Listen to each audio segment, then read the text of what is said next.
The sky above Wakanda split open like a wound in reality itself. It wasn't the circular portals Stephen Strange conjured, nor the rainbow brilliance of the Bifrost. This was raw, violent, a tear in the fabric between worlds that screamed with discharged energy. Lightning that wasn't lightning crackled across the barrier between dimensions, and for one impossible moment, two universes touched. Through the rift came 6 figures wreathed in interdimensional fire.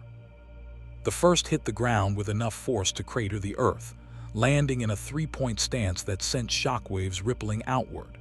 His cape, red, brilliant, impossible, billowed in wind that shouldn't exist.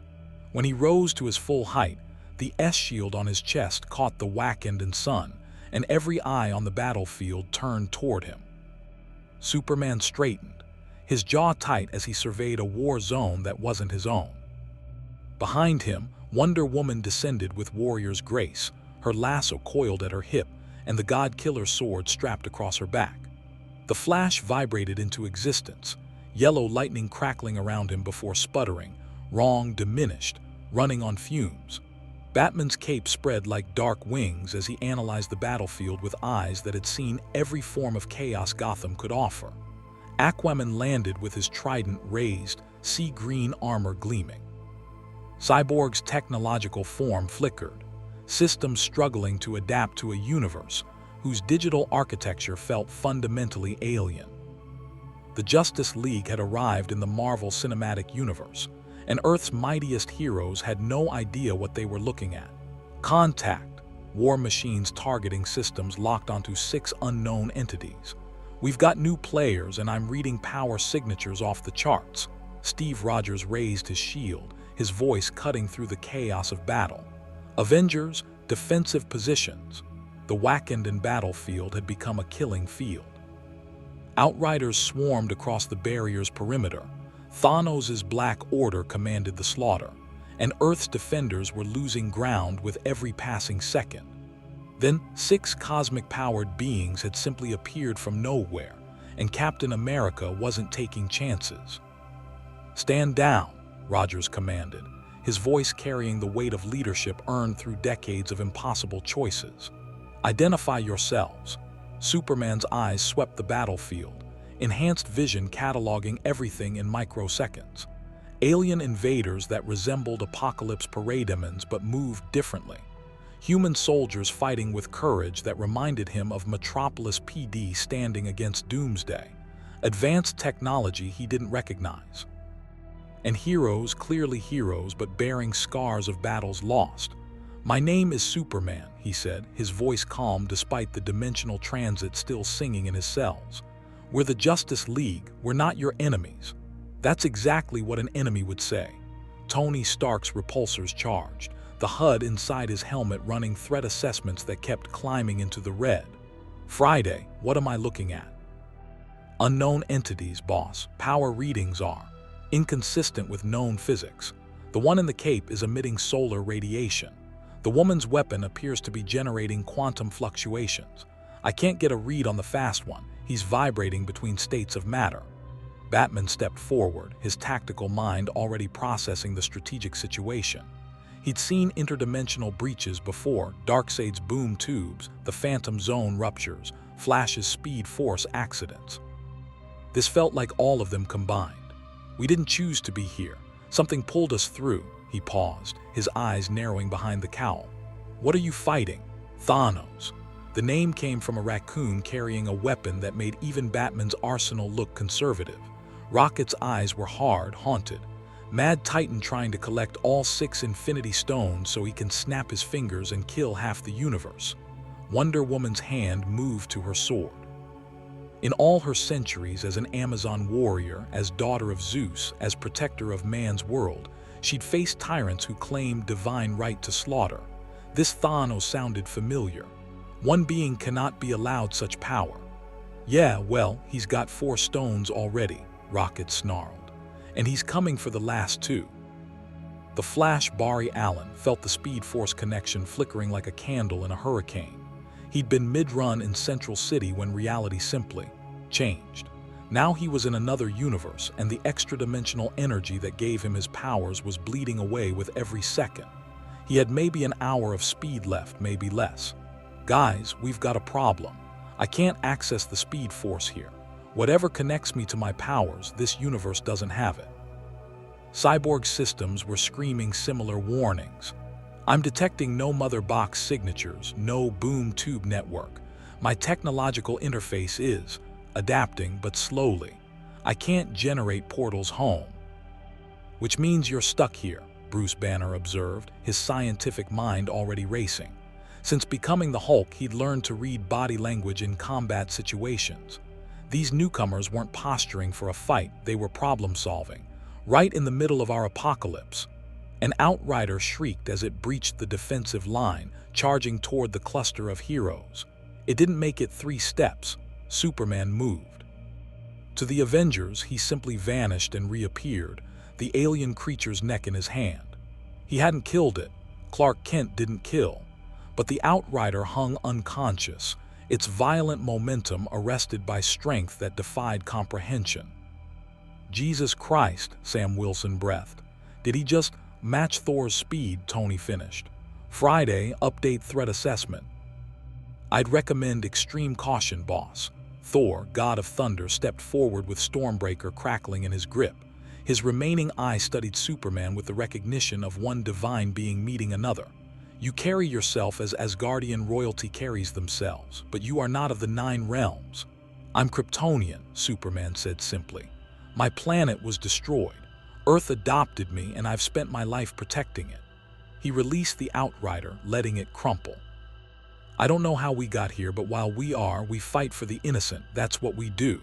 The words were simple, honest, and in them Steve Rogers heard an echo of the idealism he'd carried since 1943. Cap, Natasha Romanoff's voice was cautious. Your call. Steve Rogers had led the Avengers through alien invasions, robot uprisings, and civil wars. He'd learned to read people, to separate genuine heroism from concealed threat. These 6 strangers radiated power that could probably level Wakanda if they wanted. But the man in the cape had pulled his punch on the outrider. The warrior woman stood with the bearing of someone who'd spent lifetimes defending others. Even the grim one in black armor carried himself with protective purpose. We need all the help we can get, Steve decided. If you're willing to fight Thanos, we're willing to fight beside you. Batman's analytical mind was already 3 steps ahead. You said he has 4 Infinity Stones. What do they do? Space, reality, power, and soul, Strange said, stepping forward with the eye of Agamotto glowing at his chest, the time stone pulsing within. Each stone grants control over a fundamental aspect of existence. Together, they make the wielder omnipotent. Darkseid's anti-life equation, Wonder Woman murmured. Different mechanism, same megalomania.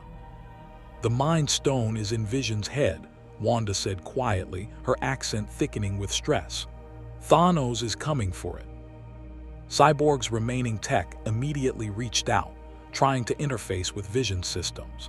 The synthetic Avengers quantum signature was like nothing in the DC universe, organic and mechanical fused at a level even Mother Box technology hadn't achieved. Your friend's entire consciousness is built around the stone's energy matrix. Removing it would kill him. We know, Vision said softly, which is why we're in Wakanda. Shuri believes she can separate my synapses from the stone's influence without destroying me, but it requires time. Time we don't have. T'Challa, Black Panther, and King of Wakanda gestured toward the barrier shimmering across the battlefield. Our shields are failing. When they fall, Thanos' full army will descend. Aquaman drove his trident into the earth, his tactical mind honed by ruling Atlantis and navigating surface world politics, assessing the defensive positions. You're fighting a delaying action, buying time for an operation that might not work. He respected the courage, reminded him of Atlantean warriors holding the trench. We've faced similar odds.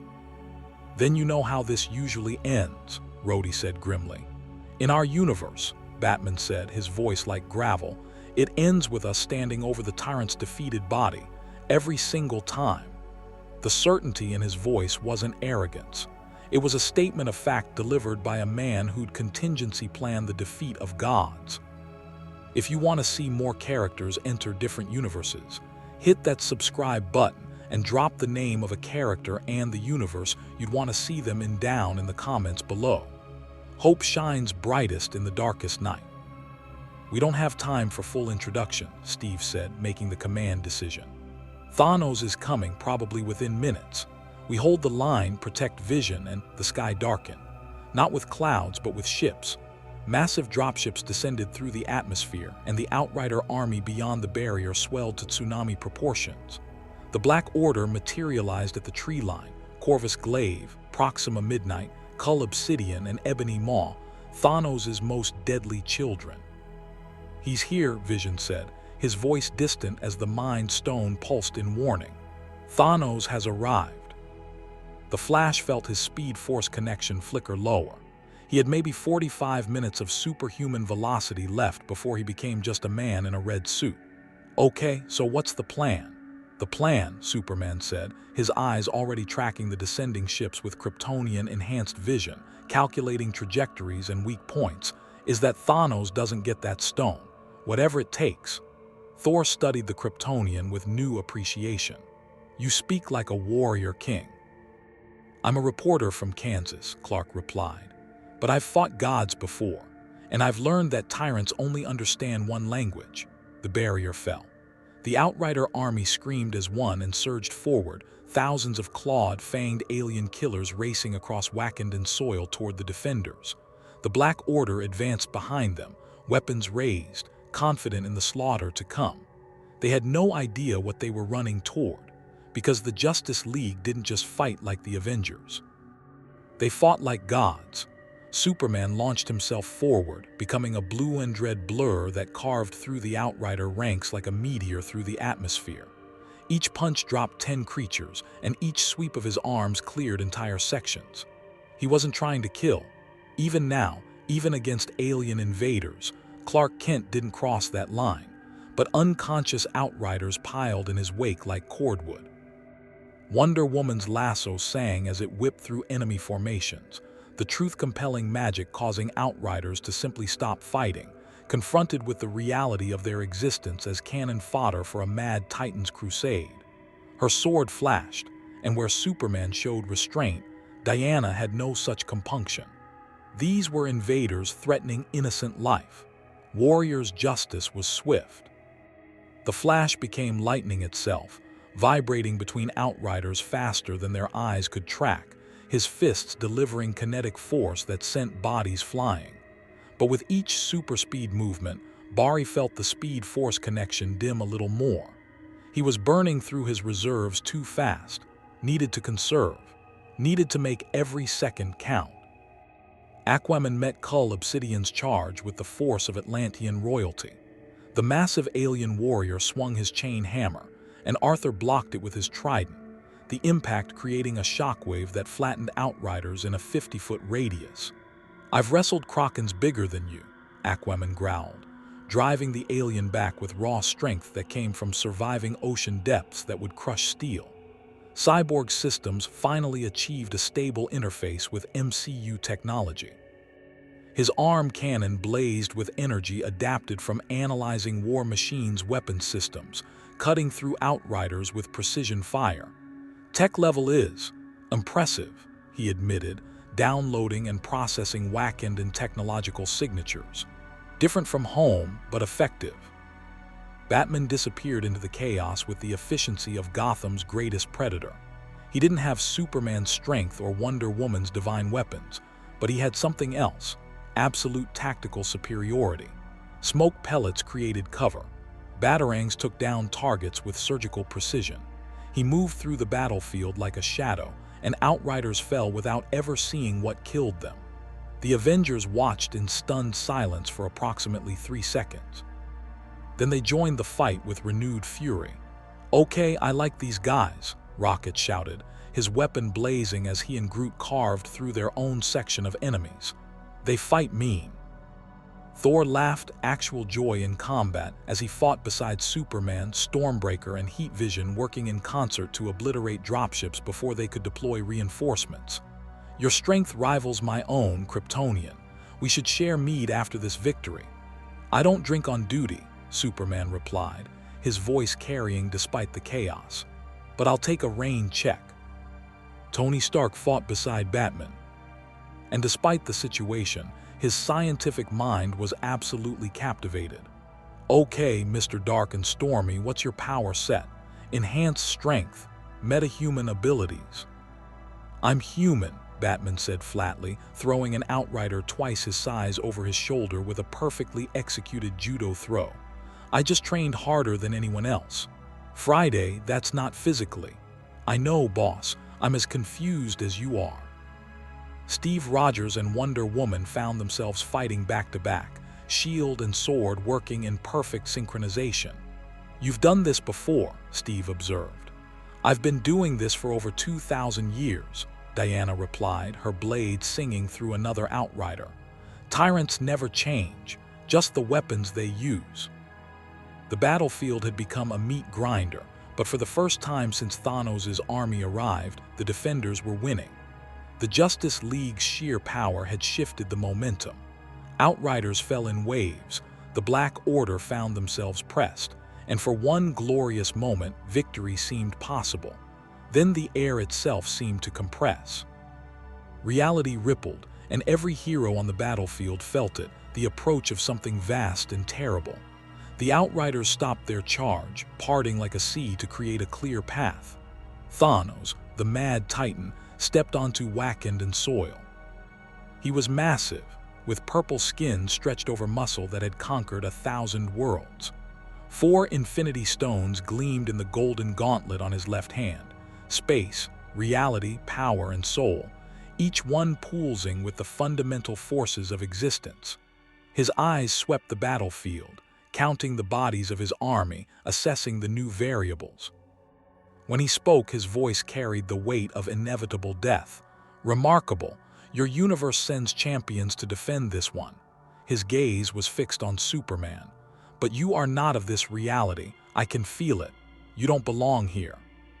Superman floated forward, cape spreading behind him, every inch the symbol of hope facing the avatar of death. Neither do you. Leave this world or I'll make you leave. For the first time in centuries, Thanos smiled. I admire your conviction, the Mad Titan said. It reminds me of why I must complete my work. The universe requires balance, and I am the only one with the will to achieve it. He raised the Infinity Gauntlet. Even gods fall before necessity. The Power Stone ignited. Purple energy exploded across the battlefield, a wave of raw, destructive force that could shatter planets. It slammed into Superman with the force of a collapsing star, and Superman caught it. His hands spread wide, Kryptonian cells absorbing energy that would atomize normal matter, his body straining as he held back annihilation through sheer force of will. The ground beneath his feet cracked, then cratered, driving him ankle-deep into Wakandan soil. But he held. Is that all you've got? Clark gritted out, his eyes beginning to glow red. Thanos' smile widened. No. The reality stone flared, and Superman's world inverted. Suddenly, he was back on Krypton, watching his birth planet tear itself apart. Then in Metropolis, as Zod's world engine pulverized the city. Then holding Lois Lane's body, cold and lifeless in his arms. Each vision perfect, each one designed to break him. But Clark Kent had faced his demons before. He'd stared into the anti-life equation's promise of meaninglessness. He'd resisted Darkseid's mind control. He'd chosen hope every single time. Not real. Superman's heat vision erupted, twin beams of solar fire that cut through the illusion like it was tissue paper. The beam struck Thanos' armor, actually forcing the Titan back a step. Every hero on the battlefield froze. In the entire Infinity War, no one had managed to make Thanos retreat even an inch. Superman had just moved him a full step backward. Okay, Tony Stark whispered inside his helmet. New plan. Everybody supports the Flying God-Man. "Avengers," Steve Rogers roared, raising his shield high. "Assemble." The combined might of two universes' greatest heroes charged forward, and the true battle for infinity began. Batman's mind was already calculating. 4 infinity stones, functionally omnipotent. Standard tactics, worthless. Standard strategy, inadequate. He needed to think 5 moves ahead of a being who could rewrite reality itself. His eyes tracked every movement, cataloging every stone activation, searching for the pattern. Because there was always a pattern, always a weakness, even in gods. The Wakandan battlefield had become a crucible, where the definitions of heroism from 2 universes collided with cosmic tyranny. Superman's opening exchange with Thanos had bought precious seconds. Seconds the Avengers used to regroup. Seconds the Justice League used to assess this universe's threat levels. Seconds that Shuri desperately needed in her lab to separate Vision's consciousness from the Mind Stone. But seconds were all they were. Thanos advanced through the chaos with the inevitability of an avalanche, each step radiating absolute confidence. The Infinity Gauntlet pulsed with 4 colors of apocalypse, and his eyes tracked Superman with the focus of a hunter who'd finally found worthy prey. "You fight well for someone displaced from their reality," Thanos observed, his voice carrying over the sounds of battle. "But you're operating on borrowed time. This universe's laws are not your own. You're weakening." It wasn't entirely true. Superman's Kryptonian biology functioned identically under Earth's yellow sun regardless of universe. But the psychological warfare was classic. Batman recognized it immediately. Undermine confidence, create doubt, exploit hesitation. "He's baiting you," Batman's voice crackled through the communication device Cyborg had jury-rigged to interface with the Avengers systems. "Stay tactical, don't engage alone." But Superman was already moving, closing the distance with Thanos in a blue-red blur. His first punch carried enough force to shatter mountains. Thanos caught it with his non-gauntlet hand, the impact creating a shockwave that flattened Outriders in a 100-yard radius. "Impressive," Thanos acknowledged. Then the Power Stone flared purple, and he returned the punch with interest. Superman flew backward, crashing through 3 Wakandan buildings before Wonder Woman intercepted his trajectory, her superhuman strength arresting his momentum. "You cannot face him alone, Kal-El. He wields fundamental forces." "I noticed," Clark groaned, rising from the rubble. His invulnerability had taken the hit, but he'd felt that punch in ways he rarely felt anything. The Power Stone wasn't just physical force, it was the concept of force given form. Thor descended beside them, Stormbreaker crackling with lightning. "The Titan is more dangerous than you know. He's already killed half the Asgardians, including my brother." Pain flickered across his face. "Loki died trying to stop him." Diana's expression softened with a warrior's understanding. She'd lost sisters in battle. "Then we avenge your fallen and ensure no more die today." The Flash vibrated to a stop beside them, and Barry's face was tight with concentration. His speed force reserves were draining faster than he'd calculated, maybe 20 minutes of superhuman velocity left. "Okay, I've been doing reconnaissance runs. Thanos has 4 stones, Vision has 1, and Doctor Strange has the last. We keep those 2 away from the purple guy and we win. Simple math." "Nothing about this is simple," Batman said, emerging from the shadows where he'd been observing Thanos' fighting style. He'd watched the Titan engage Hulk, Thor, Iron Man, and now Superman. Every movement was economical, precise, brutal. No wasted motion. Centuries of combat experience distilled to lethal efficiency. "He's been doing this longer than any of us. He expects conventional tactics." Tony Stark landed beside Batman, his armor scarred from cutting through Outriders. "Great. Mr. Sunshine and Rainbows here has tactical insights. You got a plan or just commentary?" "Working on it," Batman replied, his eyes never leaving Thanos. "Your armor, how fast can you fabricate new technology?" "Depends on complexity." "Why?" "Because I need you to build something that doesn't exist in either of our universes." Before Tony could respond, Corvus Glaive materialized behind them, his weapon slicing toward Vision, who'd been moved to the battlefield's edge. Wanda's hex bolts deflected the blow, but the Black Order warrior was relentless. "I've got the spooky death guy," Aquaman announced, intercepting Corvus with his trident. The two weapons met with a shriek of cosmic metal, and Arthur grinned with the feral joy of a warrior king in his element. "Come on then, let's see if you can handle Atlantean steel." Proxima Midnight flanked from the other side, her spear crackling with alien energy. Wonder Woman's lasso caught the weapon mid-thrust, and Diana yanked the Black Order warrior off balance. "Your skill is considerable," Diana acknowledged, "but I've been fighting since before your civilization existed." The two warrior women clashed in a display of combat artistry that made even the battle-hardened Avengers pause. Proxima was fast, brutal, and efficient. Wonder Woman was all those things refined by millennia of experience. Every strike Proxima attempted, Diana had countered 1,000 years ago against different opponents. The lasso sang, the sword flashed, and Proxima found herself driven back step by step. Cull Obsidian roared and charged toward the cluster of heroes protecting Vision. The massive alien's chain hammer swung in a devastating arc that should have pulverized everything in its path. Cyborg's arm cannon morphed, analyzing the weapon's momentum and structural integrity in microseconds, calculating optimal impact point. There. He fired a concentrated blast at the hammer's weakest joint, and the weapon shattered mid-swing. Cull stared at his broken weapon in incomprehension for the half-second before Hulk's fist introduced him to unconsciousness. "Nice shot, Tech Man," Bruce Banner, currently green and angry, bellowed. "It's Cyborg, and thanks. Your strength-to-mass ratio is remarkable." Ebony Maw, the most dangerous of the Black Order, didn't engage directly. He hung back, his telekinetic powers manipulating the battlefield itself. Debris became projectiles, Earth became weapons, reality bent to his considerable will. Doctor Strange countered with the mystic arts, golden mandalas deflecting telekinetic assaults, and mirror dimension portals redirecting attacks.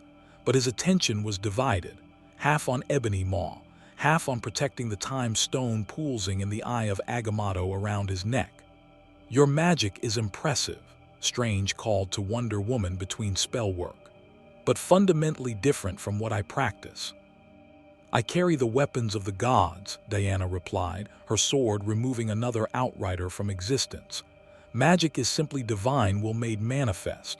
"That's actually a helpful philosophical framework," Strange admitted, adapting a protection spell based on Diana's explanation. The revised incantation worked better, the shield strengthening. Meanwhile, Superman and Thor had engaged Thanos directly, and the three powerhouses turned a section of Wakanda into a crater. Thor's Stormbreaker swung with the force of a God King's fury, lightning cascading from the blade. Thanos blocked with the gauntlet, the Power Stone absorbing the energy. Superman struck from the opposite angle, his fist moving at supersonic speeds. Thanos twisted, using the Space Stone to create a microportal that redirected Superman's punch into Thor. The two heroes collided midair, crashing to the ground in a tangle of cape and armor. "My apologies, Kryptonian," Thor shouted, scrambling up. "Call me Clark," Superman replied, helping Thor to his feet. "And we need better coordination." "Agreed. Perhaps if you strike high while I..." The Reality Stone flared, and suddenly they were fighting copies of themselves. Superman faced an evil version wearing black, eyes glowing red with malevolent hunger, clearly drawn from Thanos' brief mental probe, a twisted reflection of what Clark could become. Thor confronted a version of himself that radiated the same darkness, Stormbreaker corrupted, lightning turned to shadow. "Illusions," Superman said, his X-ray vision piercing the Reality Stone's constructs to find Thanos' true position. "They're not real. They feel real enough." Thor grunted as Dark Stormbreaker actually cut his armor, drawing blood. "Because he's using our fears against us," Clark realized. The Reality Stone didn't just create illusions, it made them real by belief. "Don't believe in them." Easier said than done. The evil Superman moved with all of Clark's speed and strength, but without any restraint. Every punch was designed to kill, every blast of heat vision aimed at vital organs. Fighting himself, or rather, fighting what he feared he could become, was psychologically brutal. Steve Rogers saw the struggle and made a command decision. Vision can't be separated from the stone in time. We need a new plan. Destroy the stone, Vision said quietly. Wanda has the power, it's the only way. No, Wanda's voice was firm despite the tears in her eyes. There has to be another way. Batman's mind was racing through scenarios. Destroying the Mind Stone would kill Vision, unacceptable. Letting Thanos acquire it would give him all 6 stones, apocalyptic. The logical answer was to remove Vision from the equation entirely. But how do you hide someone when your enemy can manipulate space itself? Unless you didn't hide him in space. Strange, Batman called. Your time manipulation, can you create a temporal loop around a specific object? Stephen Strange's eyes widened with understanding. Isolate the Mind Stone in a pocket of frozen time. Theoretically possible, but it would require enormous power and concentration. What if you weren't doing it alone? Cyborg asked, his technological mind following Batman's logic. I could interface with the Time Stone, provide computational support, use my processing power to handle the mathematical complexity while you provide the mystical framework. That's, Strange paused, running through the permutations. That might actually work, but I'd need time to set it up and Thanos won't give us that time. Then we make time, Batman said flatly. Flash, how much speed do you have left? Barry checked his internal reserves, feeling the speed-force connection flickering like a dying star. Maybe 15 minutes. After that, I'm just a guy who can jog really fast. 15 minutes is enough. When I give the signal, I need you to run faster than you've ever run. Create a speed vortex around Thanos. Disorient him, throw off his spatial awareness. That'll burn through my remaining speed in maybe 2 minutes. 2 minutes is all we need. Batman's voice carried absolute certainty. Superman, Thor, when Flash creates the vortex, you hit Thanos with everything you have. Don't hold back, don't try to be strategic, just raw, overwhelming force. Make him focus on defense. Tony Stark was already seeing where this was going. While Purple Guy is distracted, Strange and Cyborg lock the Mind Stone in a time loop. He can't take what's frozen outside temporal existence. Precisely. It's risky, Steve Rogers said. If any part fails, all tactics are risky, Wonder Woman interjected. But this plan has Warrior's logic. Strike hard, strike fast, achieve the objective before the enemy can counter. Natasha Romanoff studied Batman with the assessment of one tactical genius recognizing another. You've done this before. Plan the impossible. Every mission is impossible until it isn't, Batman replied. But we need one more element. Thanos has the Reality Stone. He can counter Strange's time manipulation if he sees it coming. Then we make sure he doesn't see it coming, Tony said, his mind already designing the solution. Friday, access Wakanda and holographic technology. I need to create a projection system that can fool someone wearing the Infinity Gauntlet. That's impossible, boss. So was half the stuff I built last week. Make it happen. Shuri's voice crackled over the communication system from her lab. I can provide holographic emitters, but they'll need power beyond what Wakandan systems can generate in the time we have. Cyborg's technological consciousness interfaced with her equipment instantly. I can boost the power output. My energy matrix is compatible with your systems. How is that possible? Your technology is from another universe. I don't know, Cyborg admitted, but it's working. Let's not question the physics right now. While the tactical minds planned, the Warriors continued holding the line. The Flash was running interference patterns, using his remaining speed to evacuate wounded soldiers, deflect incoming fire, and keep the Outrider army from overwhelming the defensive positions. Every super-speed action cost him, the Speed Force reserves draining like water through cupped hands. He could feel his connection to the extra-dimensional energy source fatting, like a cell phone losing signal bar by bar. Aquaman and Rocket fought back-to-back, the Atlantean King and the genetically enhanced Raccoon forming an unlikely but devastatingly effective team. "Your trident, is that Uru metal?" Rocket asked between weapon bursts. "Atlantean steel forged in volcanic vents older than your civilization," Arthur replied, impaling another outrider. "But I respect the curiosity. I'm gonna reverse engineer that thing when this is over. You're welcome to try." Wonder Woman had systematically dismantled Proxima Midnight's offense, and now the Black Order warrior was fighting purely defensively. Diana's combat style was beautiful in its brutality, every movement economical, every strike purposeful, centuries of warrior training evident in each flowing transition. "You fight without honor," Proxima hissed, her weapon barely deflecting the God-Killer's sword. "I fight to win," Diana corrected. "Honor is for warriors who can afford it. Today, we fight for survival." The lasso whipped out, wrapping around Proxima's weapon and yanking it from her grasp. A spinning kick sent the Black Order warrior crashing into a pile of rubble, unconscious. One down. Corvus Glaive was proving more difficult. His weapon could cut through any material and he used it with surgical precision. Aquaman's trident blocked strike after strike, but the alien warrior was relentless. "You're skilled," Corvus acknowledged, "but you're protecting too many weak points. The android, the girl, the wounded. Your tactics are compromised by compassion." "That's not a weakness," Wanda said, her hex bolt suddenly engulfing Corvus in crimson energy. "That's the point." She lifted him telekinetically and slammed him into the ground with enough force to crater the earth. He didn't get up. 2 down. Ebony Maw remained at range, his telekinesis still manipulating the battlefield. But Doctor Strange was holding him in check, mystical shields, countering telekinetic assaults in a battle of wills that was reaching a stalemate. Until Batman threw a smoke pellet that somehow disrupted Maw's concentration. How did the alien's confusion cost him? Strange's crimson bands of Sitorak wrapped around Maw, binding him completely.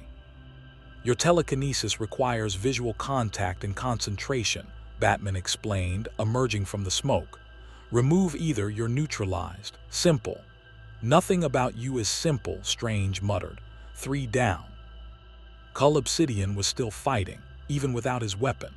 The massive warrior was using pure strength, and it was taking Hulk, Groot, and several Wakandan warriors to contain him. Every blow Cull landed shattered vibranium shields, cracked earth, and sent bodies flying. Superman appeared beside the struggling warriors. "May I?" Before anyone could respond, Clark grabbed Cull by the throat and flew straight up at supersonic speed. The alien warriors' roars faded as they became a speck in the sky.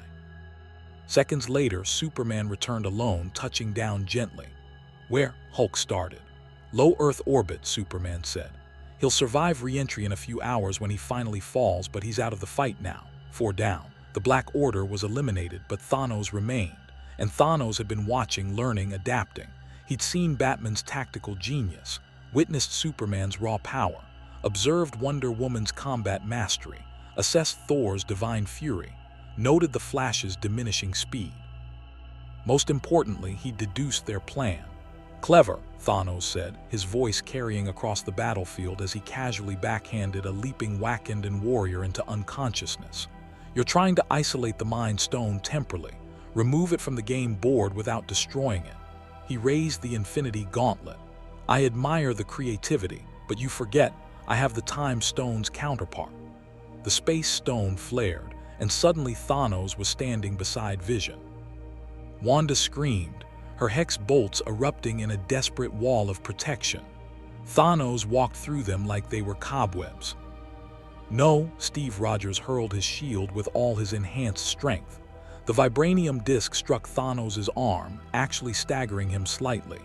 "Impressive," Thanos acknowledged, catching the returning shield and crushing it to fragments with his bare hand.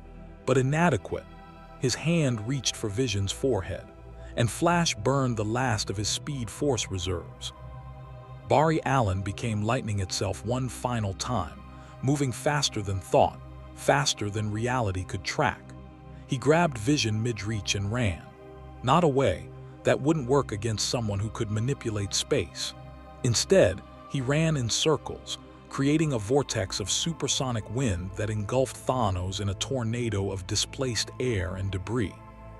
The Mad Titan couldn't see, couldn't hear, for 2 precious seconds couldn't orient himself spatially. 2 seconds was all they needed. Now, Batman roared. Superman and Thor struck simultaneously from opposite angles, their combined might hitting Thanos with the force of colliding planets. The shockwave shattered windows in Wakanda's capital city miles away. Thanos staggered, actually driven to one knee for the first time in the entire battle. Tony Stark's holographic emitters activated, creating a perfect false image of Vision still standing in his original position, while the real Vision was being rushed to Strange's location. Cyborg interfaced with the Time Stone, his technological consciousness melding with mystic energy in a fusion that should have been impossible. Strange's hands moved in complex patterns, golden light cascading around Vision as temporal mechanics bent. "It's working," Shuri reported from her lab, monitoring the quantum signatures.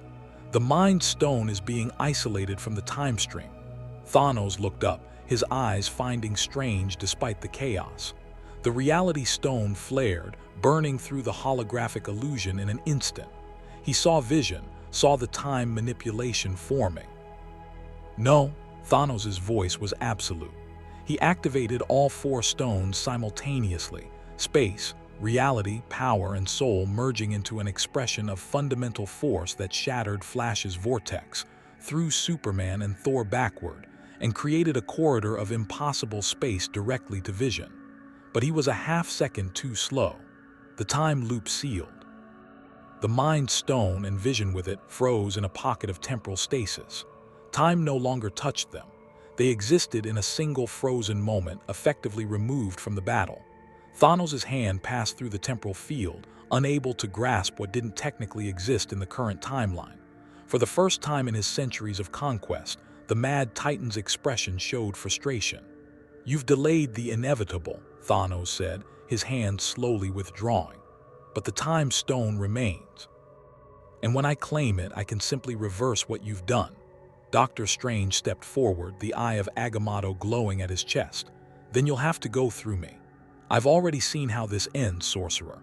I've looked forward through 14,605 possible futures. In only one do we win." "Funny," Strange replied, his voice tight. "I looked through 14,605 futures too. Want to know what I saw? Enlightenment would be welcome. I saw that in every future where I'm fighting alone, we lose. But in the one where I'm fighting beside the Justice League," Strange's expression hardened. "The odds change. Batman moved beside Strange, then Superman, then Wonder Woman, then every hero still standing. The Avengers and the Justice League, side by side, united against cosmic tyranny. Thanos studied them all, these champions of 2 universes, battered but unbroken, wounded but defiant. And for the first time, Thanos reconsidered. "This is pointless," he said finally. "The Mind Stone is temporarily inaccessible, but I have 4 Infinity Stones. I could obliterate this battlefield, destroy you all, and simply wait for the time loop to decay naturally." "You could," Batman agreed, "but you won't." Thanos' eyes narrowed. "You presume to understand my thinking, mortal. I've fought tyrants my entire career. You all think you're unique, but you follow the same patterns." Batman's voice was cold, analytical. "You believe your crusade is righteous, necessary. That means you need it to be legitimate in your own eyes. Simply murdering everyone and waiting isn't victory, it's admission that you're wrong." The analysis struck deeper than any physical blow. "You're surprisingly perceptive," Thanos acknowledged. "But wisdom requires recognizing when to retreat and reassess." He activated the Space Stone, blue energy cascading around him. "We will meet again, and next time you won't have the advantage of surprise." The portal formed, but before Thanos could step through, Superman called out, "Why do this? You're powerful enough to help people, to make the universe better. Why choose death?" Thanos paused, and for a moment, something almost like sadness flickered across his face. Because I've seen what happens when resources run out and populations spiral out of control. I've watched worlds tear themselves apart. The universe is finite, its resources finite. If life is left unchecked, it will cease to exist. He looked back at them all. I'm not a monster. I'm a realist performing a necessary function.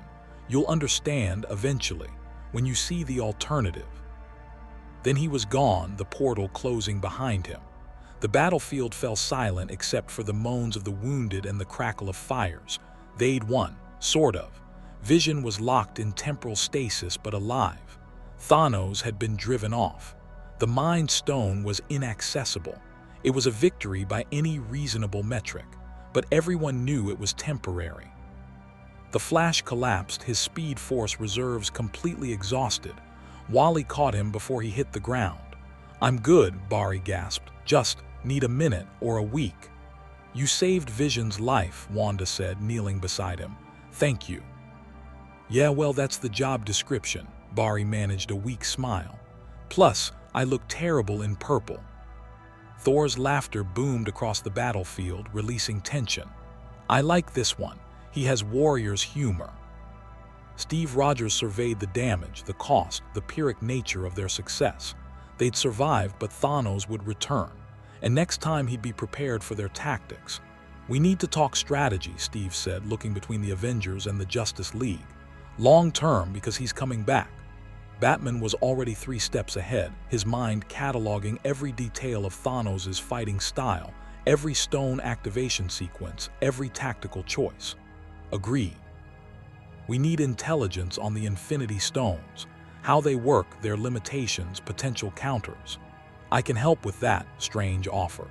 The mystic texts contain references to the stones' creation and nature. And I need to understand this universe's technology, Cyborg added. If I can interface with your systems more efficiently, I can provide better tactical support. Tony Stark's armor retracted, revealing a face that was exhausted but energized by intellectual challenge. Finally, someone who speaks my language. We need to compare notes, tech to tech. Your mother box technology sounds fascinating. We should also address the elephant in the room, Natasha said quietly. You're from another universe. Can you get home? Do you want to? The question hung in the air. Superman looked at his team, his friends, his fellow heroes. They'd all been torn from their world mid-mission. The Justice League had been responding to a Darkseid incursion when the dimensional rift opened. Earth still needed them, but this Earth needed them too. We need to find a way home, Clark said carefully. Our world has its own threats, its own people who depend on us. But while we're here, we're not going to abandon you to face this alone. The interdimensional breach that brought us here, Wonder Woman added, suggests some instability in the multiverse itself. Perhaps investigating that instability serves both our interests. Bruce Banner, his Hulk form receded back to human scientist, nodded thoughtfully. The energy readings when you arrived were unusual, not like any dimensional breach I've seen. It's possible the Infinity Stone's activation and something from your universe created a resonance.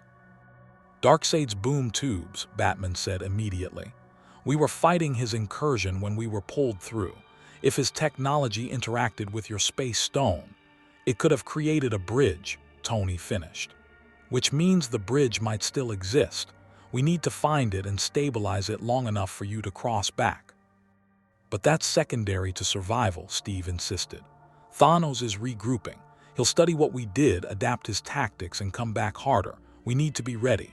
T'Challa, who'd been silent while coordinating evacuation and medical care for Wakanda's defenders, finally spoke.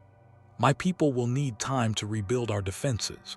The barrier generators are damaged, our forces depleted, but Wakanda stands with Earth's defenders, all of them. Rocket, still carrying his massive weapon, looked up at the assembled heroes with his characteristic cynicism tempered by grudging respect. Okay, so we've got flying god men, magic ladies, tech wizards, and whatever the hell Batman is. That's great. But Thanos has 4 Infinity Stones. We're still playing catch-up. Then we change the game, Batman said. We stop reacting to his moves and start forcing him to react to ours. I'm listening, Steve said. Thanos wants the remaining stones. We know where they are: Time Stone with Strange, Mind Stone in Temporal Lock. That makes us the target, so we use that. Batman's tactical mind was already constructing the framework. We set a trap, draw him in when and where we choose with preparations in place. You want to invite the guy who can rewrite reality to a fight. Rocket's voice dripped skepticism. That's your plan. Part of it, Batman confirmed. The other part is building weapons and defenses specifically designed to counter Infinity Stone powers. We have assets now we didn't have before, he gestured to the Justice League, and we need to leverage them. Wonder Woman nodded approvingly. Finally, a strategy worthy of warriors. I grow tired of purely defensive actions. Defense has kept us alive, Steve pointed out, but there was consideration in his voice. He'd been a soldier long enough to know when to hold ground and when to push forward. An offense will end the threat permanently, Diana countered. We've faced tyrants before. Ares, the god of war himself, fell before my blade. Thanos is powerful but not invincible. Thor raised Stormbreaker, lightning crackling along the blade. The Amazonian warrior speaks truth. We should hunt Thanos, not wait for him to hunt us. That's suicide, Natasha said flatly. He has 4 stones. On his territory with his armies we'd be slaughtered. Not if we're smart about it, Tony interjected, his engineering mind already racing. We don't march into Titan or wherever Purple Grimace is hiding. We create a kill box, a location we control completely, designed specifically to neutralize Stone's powers. Can that even be done? Bruce asked. Cyborg systems were already running simulations. Theoretically, the Infinity Stones manipulate fundamental forces, but manipulation requires a medium. If we can create an environment that disrupts that medium. Like fighting underwater disrupts sound-based weapons, Bruce Banner understood immediately. Or how magnets disrupt electronic systems. Exactly. We'd need to understand each stone's operating principles and engineer specific countermeasures. I can provide information on the Time Stone's function, Strange offered, and the Ancient One's texts contain references to the others. Shuri's technology might be able to analyze the Mind Stone while it's in temporal stasis, T'Challa added. Not interact with it, but observe its quantum signature. The planning continued.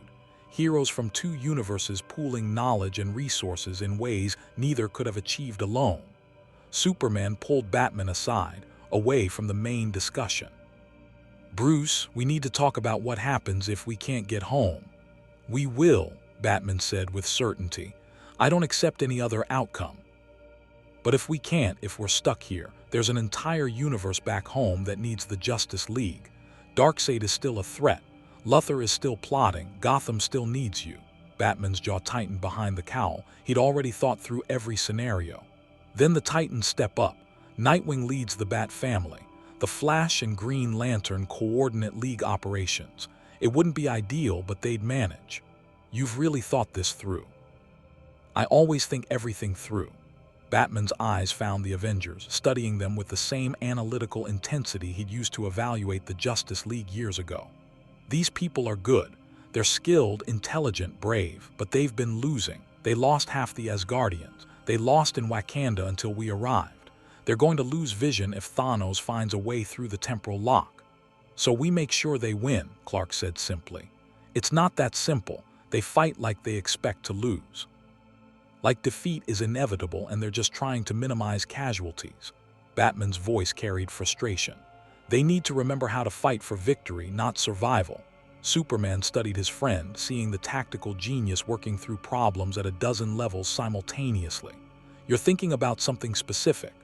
I'm thinking that Thanos is right about one thing. We won through surprise today. Next time, he'll be ready for us. We need to be ready for him being ready for us. The old Batman paranoia. I was wondering when that would show up. It's not paranoia if they're really out to kill you. But there was almost humor in Batman's voice. Come on, we've got work to do.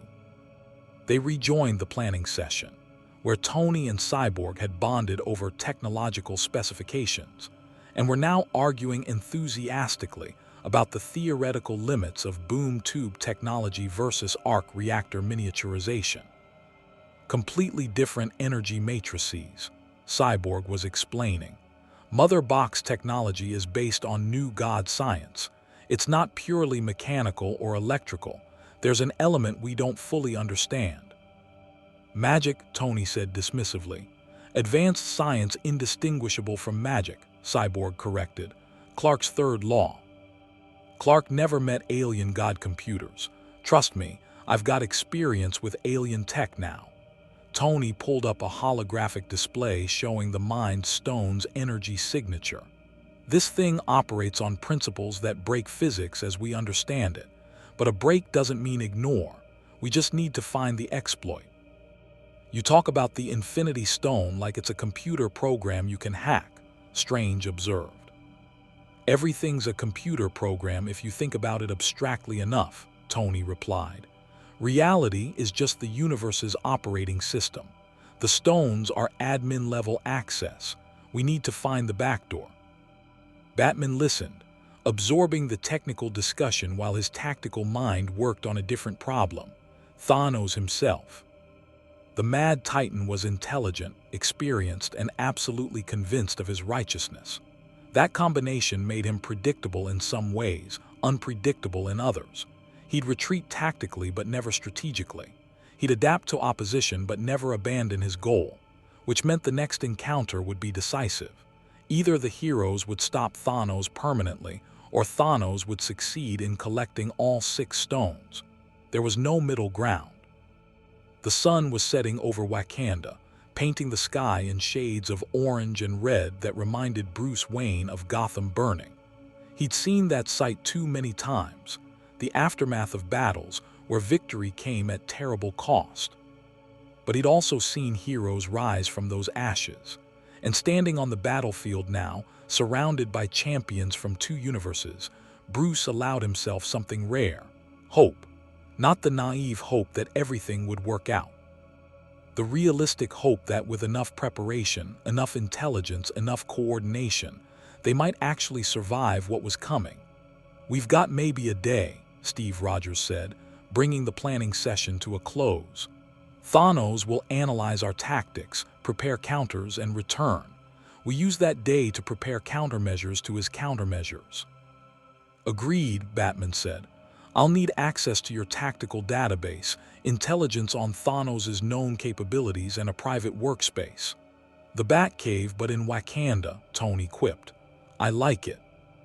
"I'll coordinate with Shuri on technological preparations," Cyborg offered.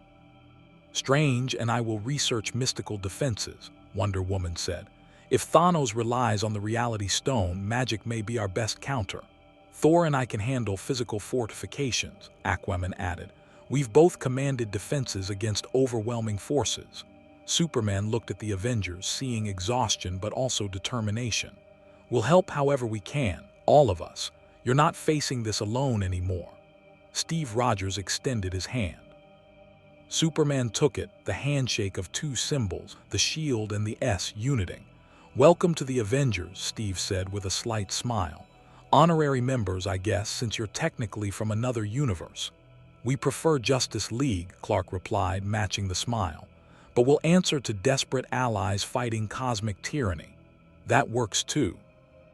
As the heroes dispersed to their various preparations, the Flash, Barry Allen, sat with Wally catching his breath, his Speed Force reserves completely exhausted, but his mind still racing. "Think we can win this?" Barry asked quietly. "Against a purple alien with magic stones who wants to kill half the universe," Wally considered. "Well, we've faced worse." "Have we though?" "Yeah, remember that time Darkseid got the anti-life equation, or when the crime syndicate took over, or literally every Tuesday in Central City." Barry laughed despite the situation. "Fair point. Although usually when we face world-ending threats I have, super speed." "You'll get it back. The Speed Force is part of you. As soon as we get home or as soon as the dimensional barriers stabilize, you'll be back to normal. And until then?"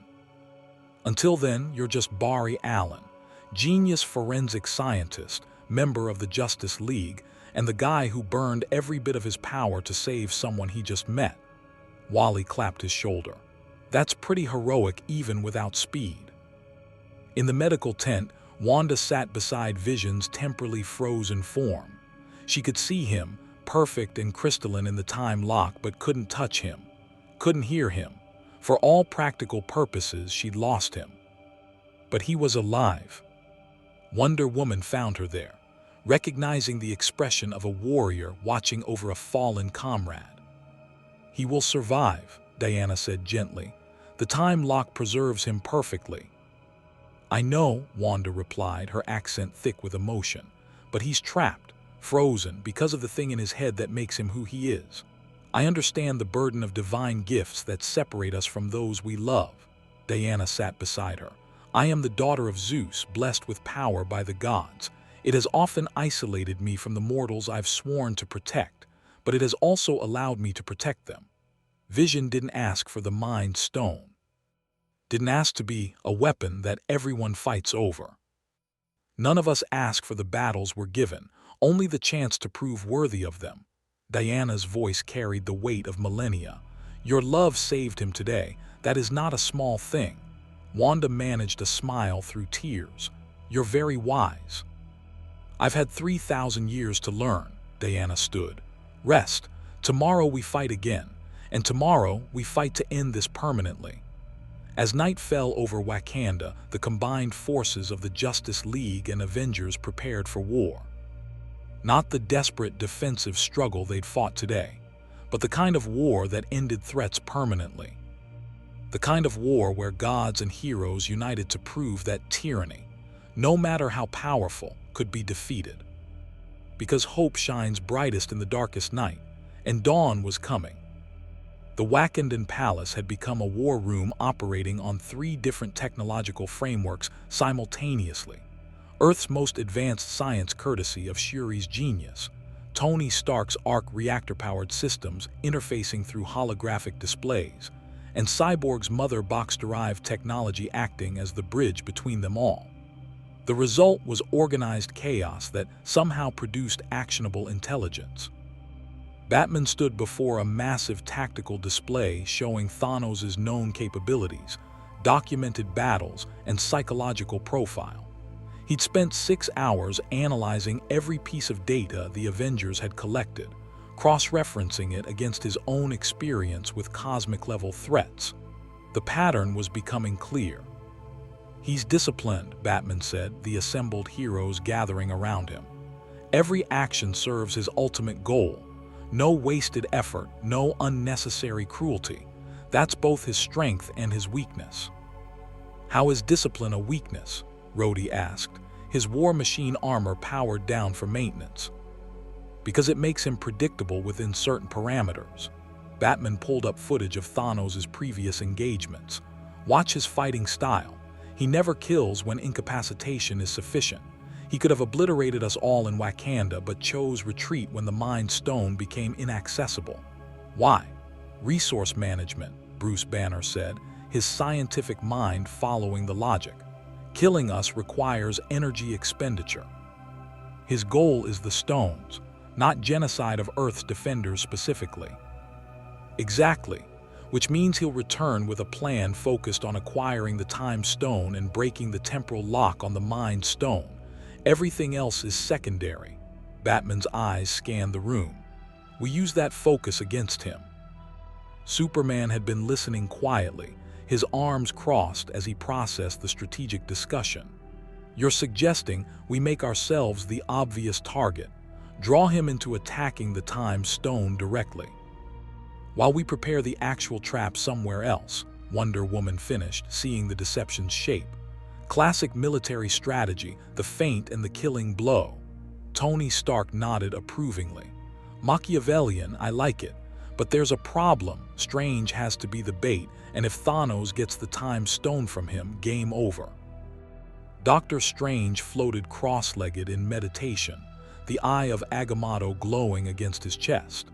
"I've seen the future where this works. It requires precise timing, considerable sacrifice, and one element we didn't have in any timeline before today." The Justice League, Steve Rogers understood. In your visions, you were fighting with just the Avengers. Precisely. Your arrival changed the probability matrices fundamentally. Futures I couldn't see before are now accessible. Strange's eyes opened, glowing with temporal energy. But the path to victory is narrow, and it requires trust. Trust in what? Natasha asked. Trust that when the moment comes, we'll make the right choice even when every instinct screams otherwise. Strange's gaze found Tony specifically. Trust that sacrifice is sometimes the only answer. The weight of those words settled over the room like a shroud. Cyborg systems chimed, breaking the somber moment. I've finished analyzing the Mind Stone's quantum signature. Shuri's right, we can't remove it from vision without killing him. The stone isn't just embedded in his biology, it's become his biology at the quantum level. Then we protect the time lock, T'Challa said firmly. If vision must remain frozen to keep the stone from Thanos, we accept that burden. For how long? Wanda's voice was quiet but carried clearly. Days, weeks, years. Vision exists but doesn't live. That's not victory, that's just a different defeat. Aquaman, who'd been studying Wakanda's defensive architecture with professional interest, turned from the windows. In Atlantis, we have stasis fields for the gravely wounded, suspended animation while we search for cures. Some have been frozen for centuries. His voice was gentle. It's not ideal, but it preserves hope that a solution exists. Hope, Wanda's laugh was bitter. Hope is what got Vision trapped in the first place.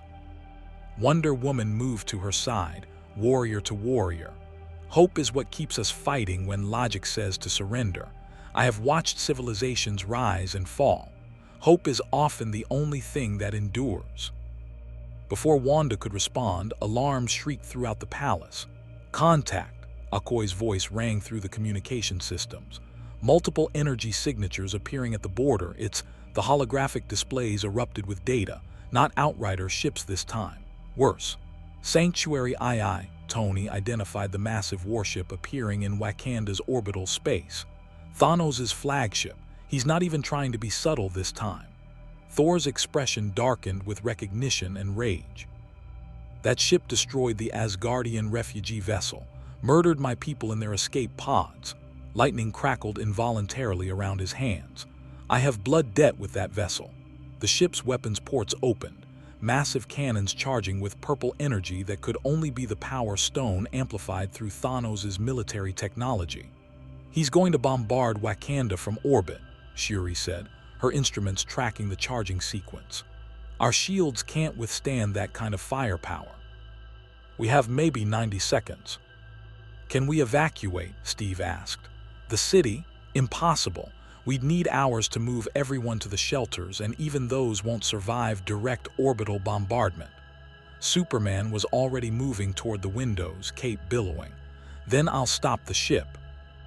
Alone, Thor joined him, Stormbreaker appearing in his hand. I think not, my Kryptonian friend. We storm Sanctuary II together. Wait, Batman's command voice cut through the rising action. This is exactly what he wants. We scatter our forces, fight on multiple fronts, and he picks us apart. Then what do you suggest? Thor demanded. We let him destroy Wakanda. No, we make him come down here. Batman was already inputting commands into the tactical system. Cyborg, can you interface with that ship systems? From this distance, with that level of alien encryption?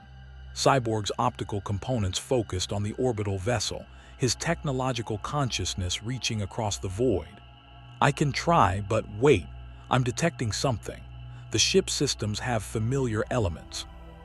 It's interfacing with the Infinity Stone's energy signatures to amplify the weapons. Which means you can trace the connection, Batman said. Maybe. If I can follow the stone energy back to its source, I might be able to inject a virus through that connection. Cyborg systems began the complex hacking process. But Thanos will know someone's trying to breach his systems. It'll alert him. Good, let him know. Batman's strategic mind was 3 moves ahead. Tony, how fast can you and Shuri fabricate a device that mimics the Time Stone's energy signature? Tony's eyes widened with understanding. You want to make a fake time stone? That's actually brilliant. If we can mimic the quantum signature well enough, Thanos might not know which is real until he's already committed. Exactly. He'll have to come down here to verify, which puts him in our kill box instead of us trying to reach him in orbit. I can have a prototype in 30 minutes, Shuri said, her fingers already flying across holographic controls. But it won't fool him for long. The moment he actually tries to use it, he'll know. We only need it to fool him long enough to get him on the ground, Batman confirmed. After that, we spring the trap. The Flash, still powerless but tactically valuable, raised his hand. Question: what trap? We've been planning defenses, but I haven't heard anyone mention how we actually stop a guy with 4 Infinity Stones once we get him here. It was the question everyone had been avoiding. Doctor Strange finally stood, the eye of Agamotto pulsing with green energy. The trap is simple in concept, impossibly difficult in execution. We overwhelm him. We tried that in Wakanda, Rocket pointed out. Didn't work so great. Because we were reacting, not orchestrating. Strange's hands moved, conjuring mystical diagrams that showed force vectors and energy flows. Thanos is powerful, but the stones themselves have limitations.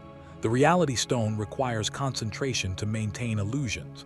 The Space Stone has cooldown periods between major teleportations. The Power Stone's energy can be redirected. The Soul Stone, he paused. The Soul Stone requires a specific kind of will to access its deepest functions. You're saying the stones have exploitable weaknesses? Bruce Banner leaned forward, scientist to sorcerer. Can we document them?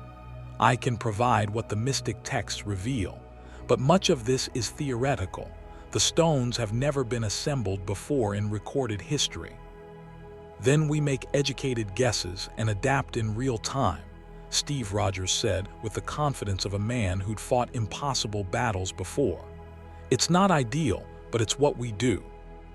Wonder Woman was studying the tactical displays, her warrior's mind processing defensive positions. If we're creating a kill box, we need to choose the battlefield carefully. Somewhere we can control, where civilian casualties are impossible. The mirror dimension, Strange said immediately. A pocket reality I can access and manipulate. Thanos would be fighting on ground that literally shifts according to my will. But you'd be concentrating on maintaining the dimension while also fighting him, Batman observed. Divided attention. Unless others could help maintain the mirror dimension stability, Strange countered, looking at Wonder Woman. Your divine weapons contain their own reality-altering properties. The lasso compels truth, which is its own form of dimensional constant.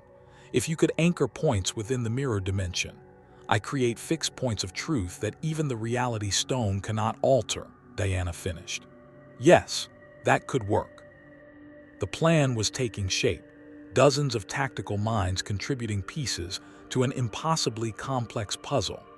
Aquaman would lead the physical defense if Thanos brought ground forces, his experience commanding Atlantis' armies making him ideal for coordinating troop movements.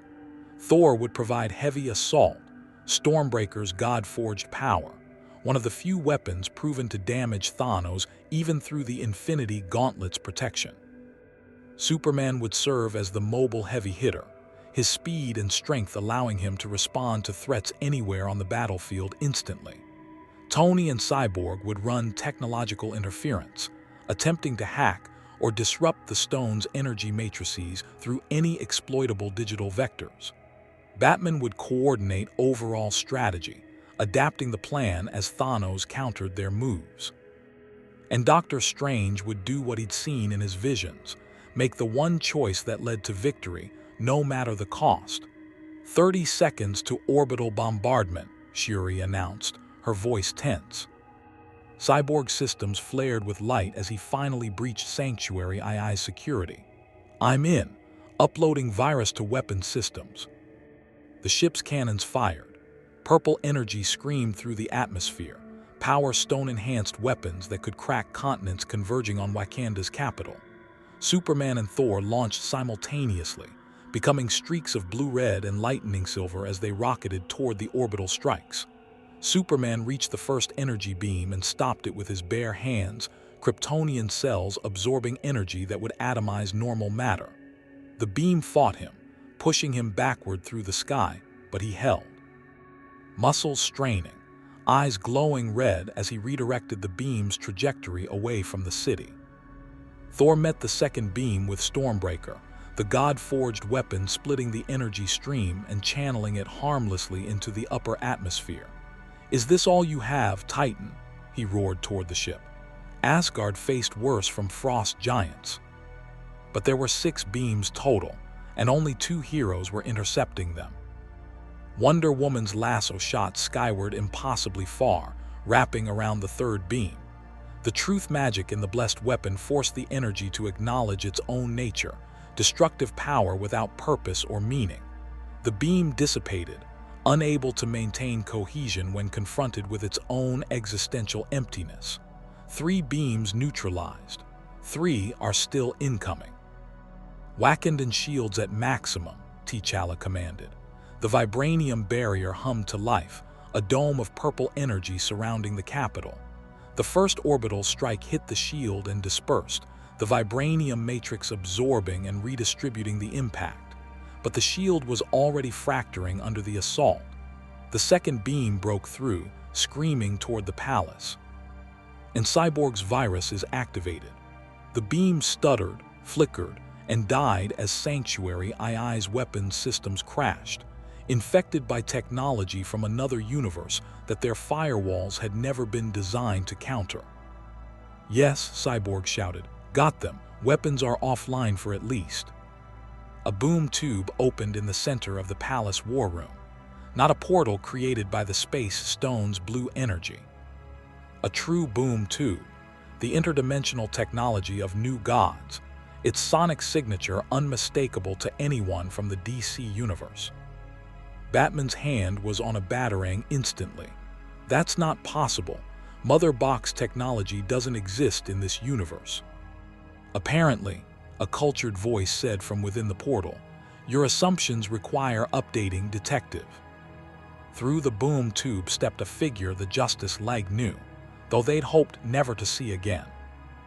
Darkseid, the Lord of Apocalypse, God of Tyranny, walked into the Marvel Cinematic Universe with all the casual inevitability of an eclipse.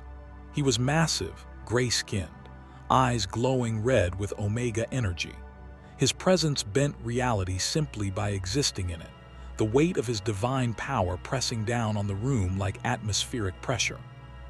Behind him came the female Furies, Granny Goodness, Big Barda, Lashana, Mad Harriet, Stampa, Apocalypse's deadliest warriors, each one capable of fighting Justice League members to a standstill.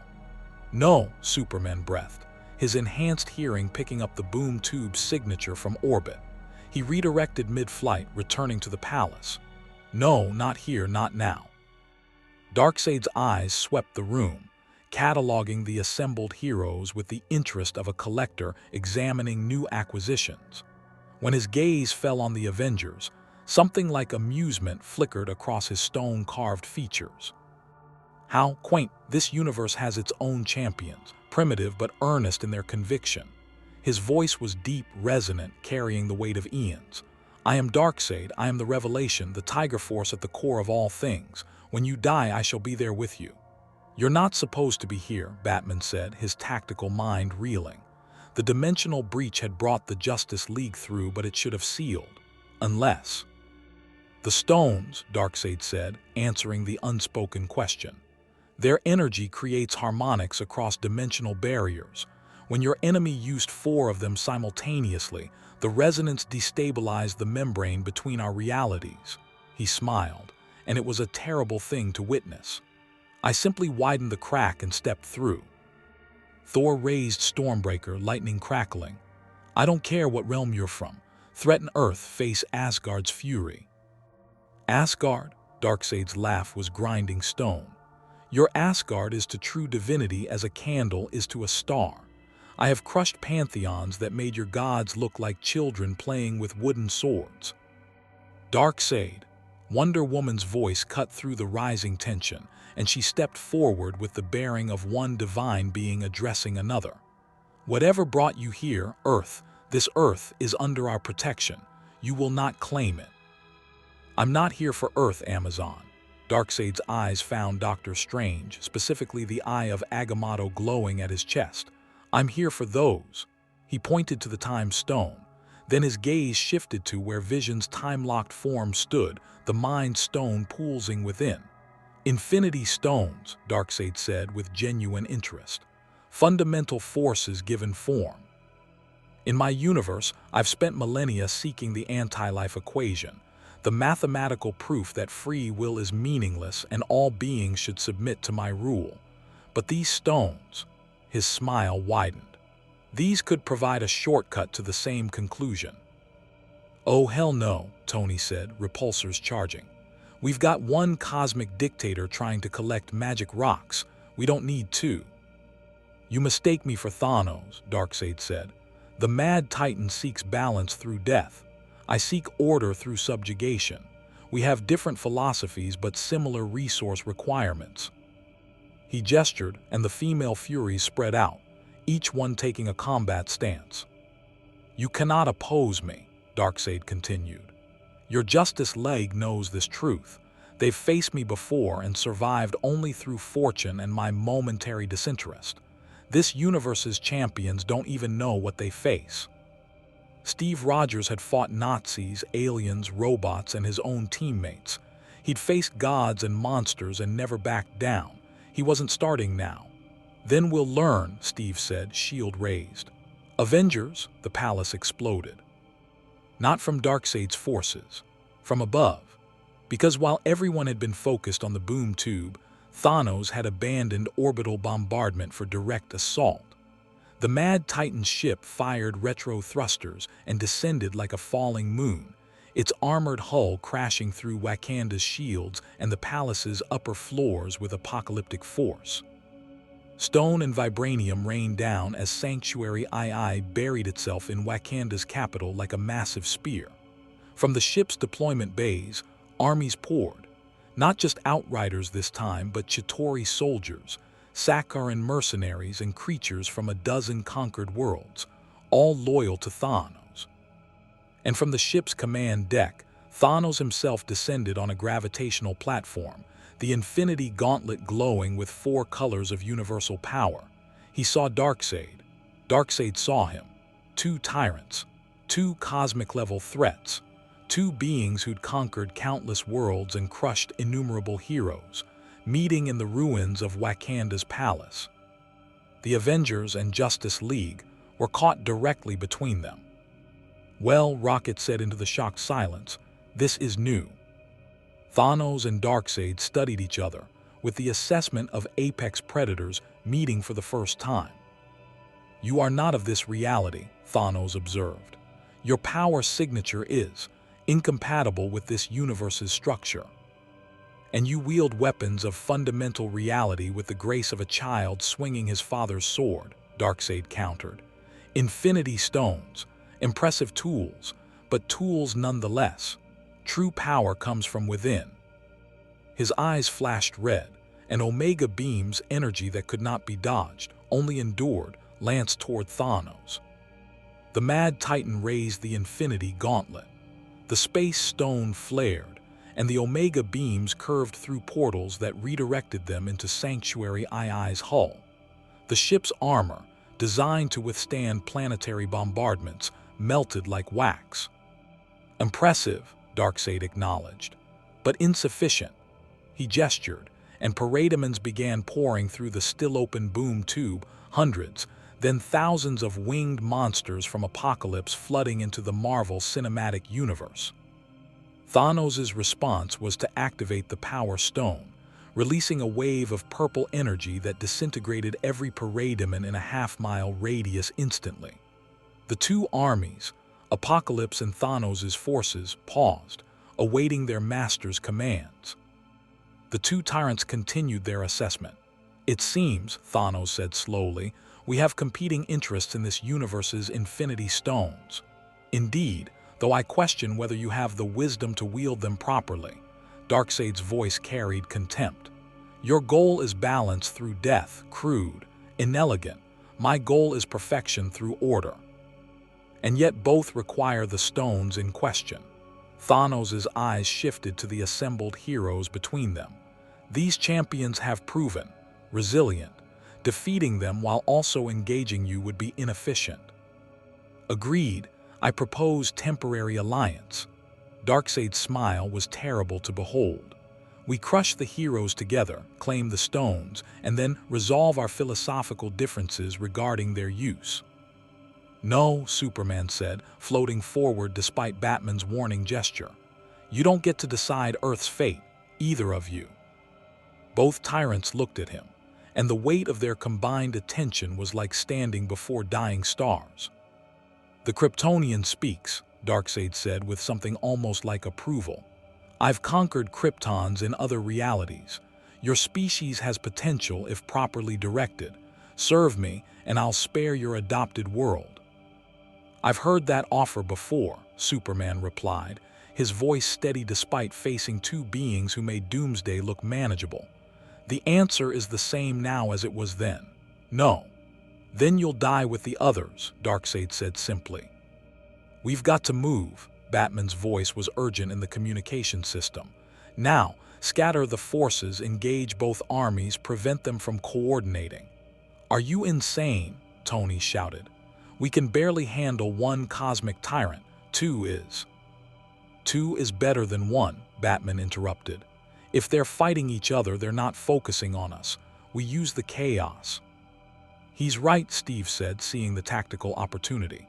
We've been trained for urban combat, guerrilla warfare, fighting against overwhelming odds. This is what we do. Wonder Woman's sword sang from its sheath. Finally, a battle worthy of legends. Justice League, Avengers, Steve said simultaneously. Together they shouted, Assemble. What followed wasn't a battle. It was an apocalypse given form. Superman and Thor engaged Darkseid directly, divine fury against a tyrannical god. Stormbreaker clashed with Omega beams while Heat Vision carved through Parademon swarms. Darkseid fought with casual efficiency, each movement precise, every counterattack devastating.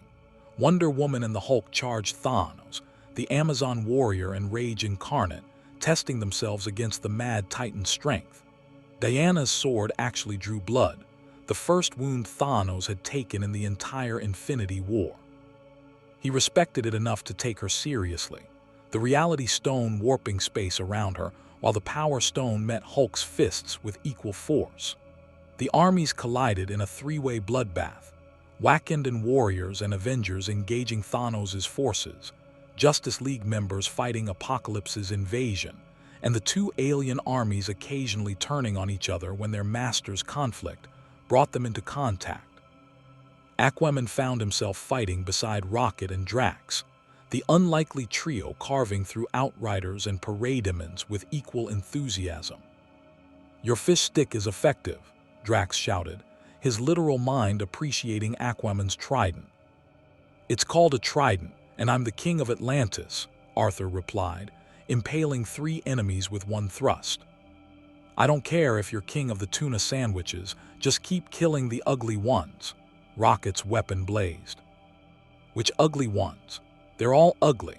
The Flash, still without his speed, fought alongside Hawkeye and Black Widow, the three non-powered heroes proving that skill and determination mattered as much as superhuman abilities.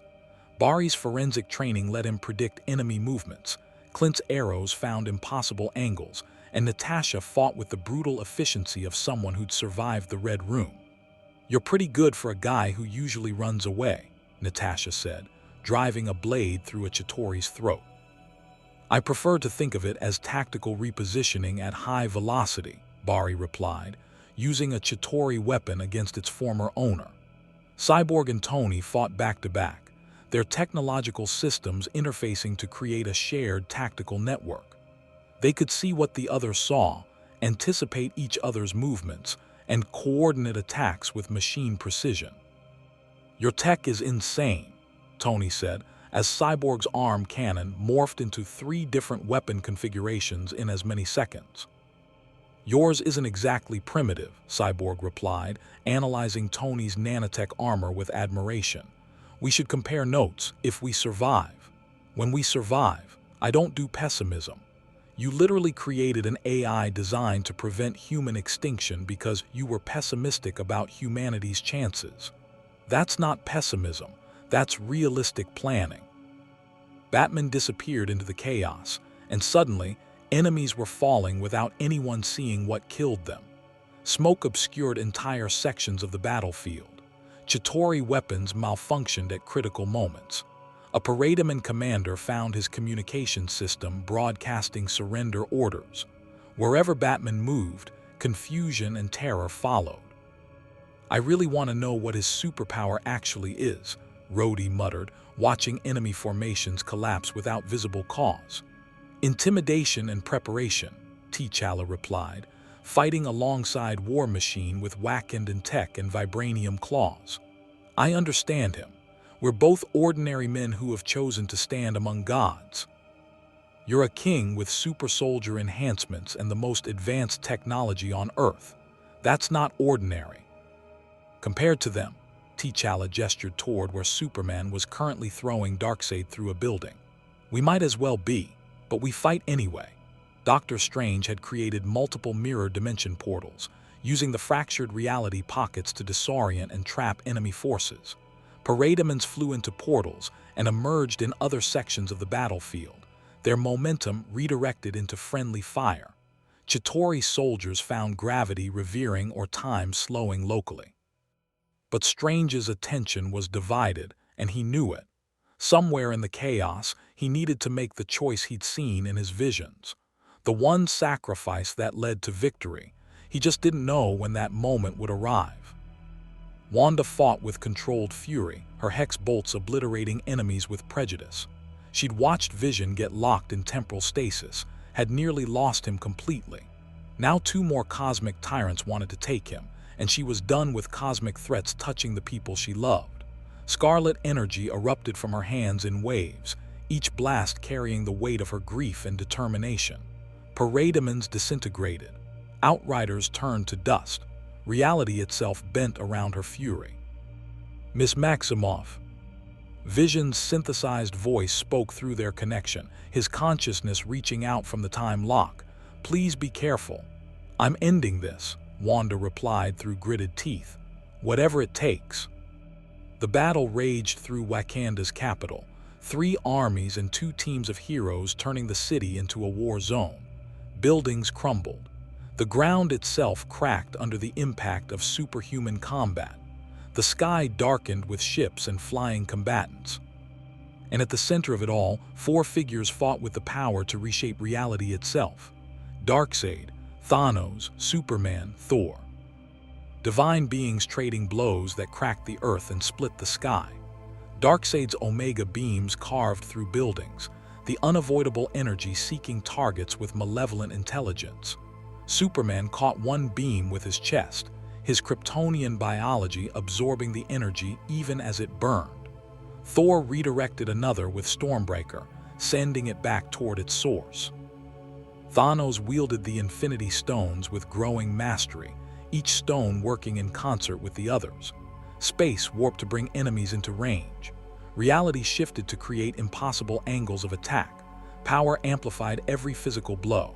And the Soul Stone saw into the hearts of everyone it touched. It showed Thanos that Superman fought not from duty but from genuine love of humanity. Thor carried guilt over his failures to protect Asgard. That every hero on the battlefield had suffered loss and fought anyway. It showed Thanos his own soul, the Titan who'd watched his homeworld die and decided the universe needed culling to prevent that fate elsewhere.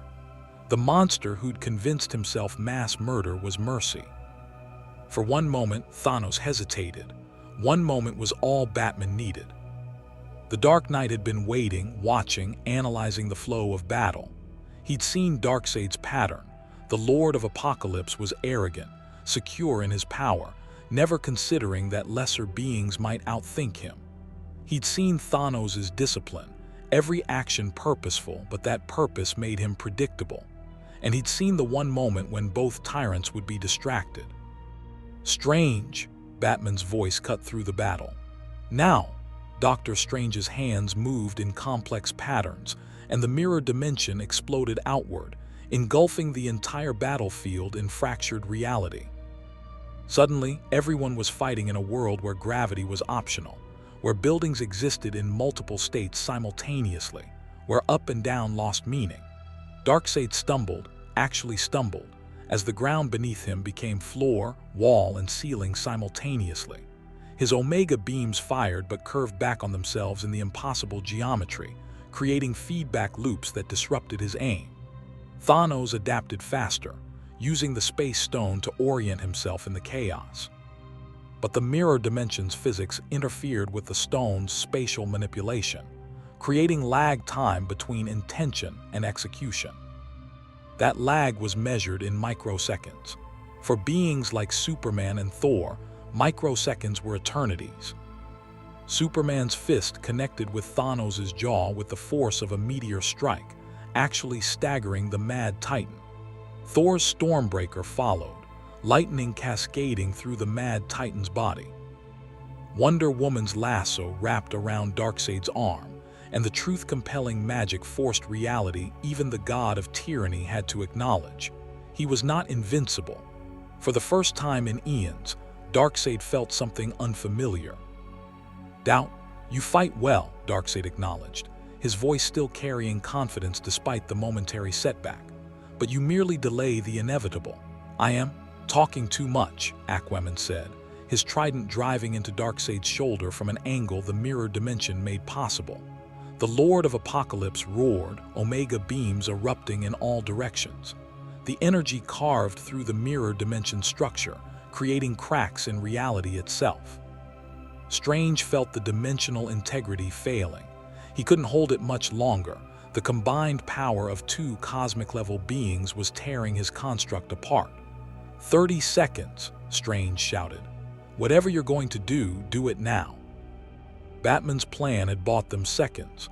Now they needed to make those seconds count. "All forces concentrate on Thanos," Steve Rogers commanded. "Drive him toward the time lock." "What?" Tony's confusion was evident. "That's where Vision is, if Thanos gets there." "Trust me," Steve interrupted. The heroes responded instantly, coordinated action born from mutual trust. Superman and Thor drove Thanos backward with overwhelming force. Wonder Woman's lasso created barriers he had to navigate around. Wanda's hex bolts hammered him from every angle the mirror dimension allowed. Thanos fought brilliantly, 4 Infinity Stones working in perfect concert. But he was fighting blind, being herded by opponents who knew the battlefield better than he did. Step by step, blow by blow, he was driven back toward Vision's time-locked form. Exactly as Batman had planned. Because Batman had seen what no one else had noticed. Vision's time lock wasn't stable. The temporal bubble Strange had created was brilliant, but it was straining under the proximity of 4 Infinity Stones. The temporal mathematics were breaking down, and when they broke completely, the resulting temporal explosion would either kill everyone in range or create a window of opportunity measured in heartbeats. Batman was gambling everything on the latter. 5 seconds to temporal collapse, Shuri's voice crackled through the systems. "The field is destabilizing." "Everyone get clear," Strange commanded. But Thanos was right there, his hand reaching for the failing time lock, ready to seize the Mind Stone the instant it became accessible. The temporal field shattered. Reality screamed. And in that impossible moment between time frozen and time flowing, Vision's consciousness had 1 fraction of a second to make a choice. He chose. The Mind Stone's energy erupted not outward toward Thanos, but inward, flooding Vision's synthetic neural pathways with everything the stone contained. Every possibility, every potential, every version of reality where different choices led to different outcomes. Vision saw everything, and he saw what needed to happen. "Wanda," Vision's voice was everywhere and nowhere. "You know what you have to do." Wanda's eyes widened with horrified understanding. No, I won't." "You must." Vision's form was solidifying, time resuming. "It's the only way I've seen it. Strange saw it. Batman planned for it." His synthesized voice carried infinite sadness and infinite acceptance. Destroy the stone, destroy me, save everyone else. Vision, please. Thanos' hand was closing the distance, inches from the Mind Stone in Vision's forehead. Wanda's hands erupted with scarlet energy, not the controlled hex bolts she'd been using in combat. Pure chaos magic, reality-warping power fueled by grief and love and desperate determination. The energy struck the Mind Stone. And the stone, one of 6 fundamental forces of the universe, shattered. The explosion threw everyone back, heroes and villains alike scattered by the detonation of crystallized infinity itself. When the light cleared, Vision was gone, the Mind Stone was destroyed, and Wanda Maximoff knelt in the crater screaming. Thanos stared at the space where the Mind Stone had been, his gauntlet hand still extended. 4 stones glowed on his knuckles.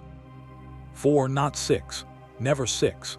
His entire crusade, his destiny, the balance he'd sought for centuries, all predicated on assembling all 6 Infinity Stones, and they just destroyed one. For the first time since beginning his quest, Thanos' expression showed something other than certainty. It showed rage, pure, incandescent, reality-breaking rage.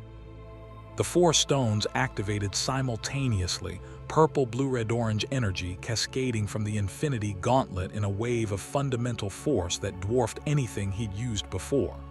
You've destroyed infinity itself. Thanos' voice was cold, absolute. For that, I'll destroy everything you love, starting with this planet. The Power Stone's energy built to apocalyptic levels, preparing to crack Earth's crust and boil its oceans. And Darkseid laughed. Magnificent, the Lord of Apocalypse stood in the ruins, his smile terrible and genuine. You see Avengers, you see Justice League. This is what true power looks like when mercy is abandoned. Thanos was holding back, trying to be balanced, but you've pushed him past that careful control. He gestured and the boom tube began expanding, pulling more and more of Apocalypse's armies through. Now we'll see which of us. Enough. The single word cut through everything. The battle, the cosmic rage, even Darkseid's monologue. Doctor Strange floated upward, the eye of Agamotto blazing with green fire. Around him, temporal energy manifested in visible spirals, the Time Stone's power no longer restrained. I've seen 14,605 futures, Strange said, his voice carrying the weight of every possibility he'd witnessed. In all but one, we lose. Thanos wins. Half the universe dies. He looked at Tony Stark specifically. But in that one future where we win, the future we're in right now, the Mind Stone had to be destroyed. Vision had to die. Wanda had to make the impossible choice. Strange's eyes glowed with temporal power, because Thanos needed to be pushed past his discipline, past his balance, past his control. To what end, sorcerer? Darkseid demanded.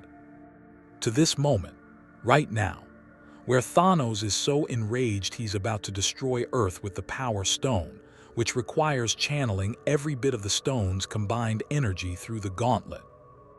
Understanding dawned on Batman's face. The gauntlet can't handle that much power all at once. It'll overload. For approximately 3 seconds, Strange confirmed. 3 seconds where the Infinity Stone's energy will be entirely focused on planetary destruction, leaving Thanos himself temporarily vulnerable. Tony Stark's mind raced ahead to the conclusion. You've seen the future. You know what happens next. What do we need to do? Strange looked at him with infinite sadness. Mr. Stark, you're going to need to suit up. And Tony understood. In the one future where they won, he knew exactly what had to happen, what he had to do. What would cost? Yeah, Tony said quietly, his armor systems already running calculations, preparing for what came next. Yeah, I thought it might come to that. The mirror dimension collapsed completely, reality reasserting itself. The battlefield stabilized, and every hero still standing saw Thanos gathering power to destroy the world. They had 3 seconds. 3 seconds to save everything. The clock started now. Time fragmented into crystalline shards of possibility. 3 seconds to save the world. In the first second, Thanos raised the Infinity Gauntlet skyward, and the 4 stones ignited with the fury of dying stars. Purple, blue, red, orange energy spiraled upward in a column that pierced the atmosphere, visible from orbit. The Power Stone drew from Earth's core, preparing to crack the planet like an egg. The Reality Stone began unmaking the fundamental bonds that held matter together. The Space Stone expanded the destructive radius to encompass the entire globe. The Soul Stone ensured no living thing would escape the annihilation. It was beautiful in the way apocalypses are beautiful, terrible and absolute and final.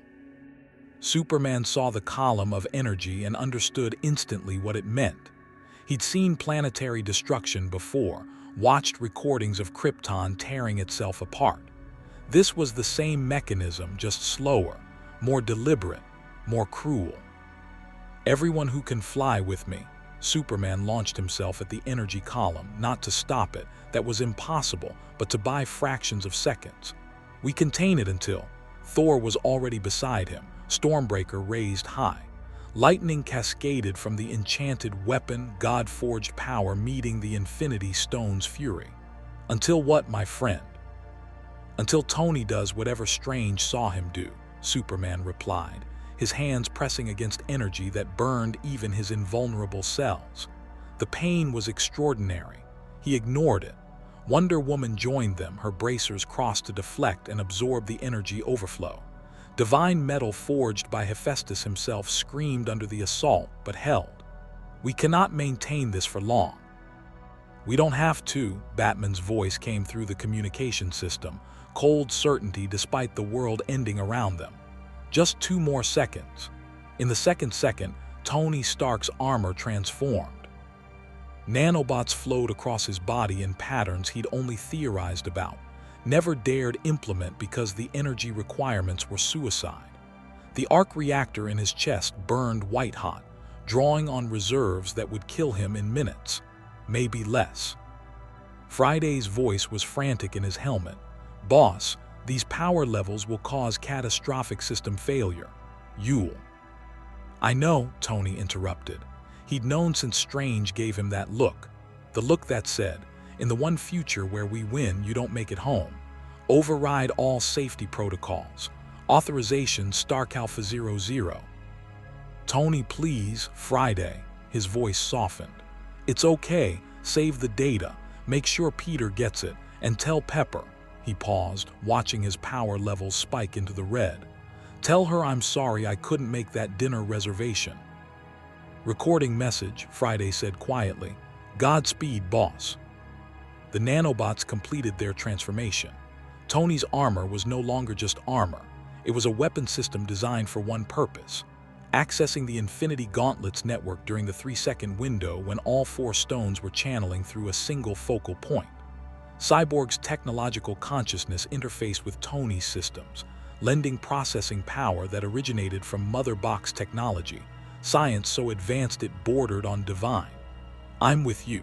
Whatever you're planning, I can help. You're going to hate this, Tony warned. Probably do it anyway.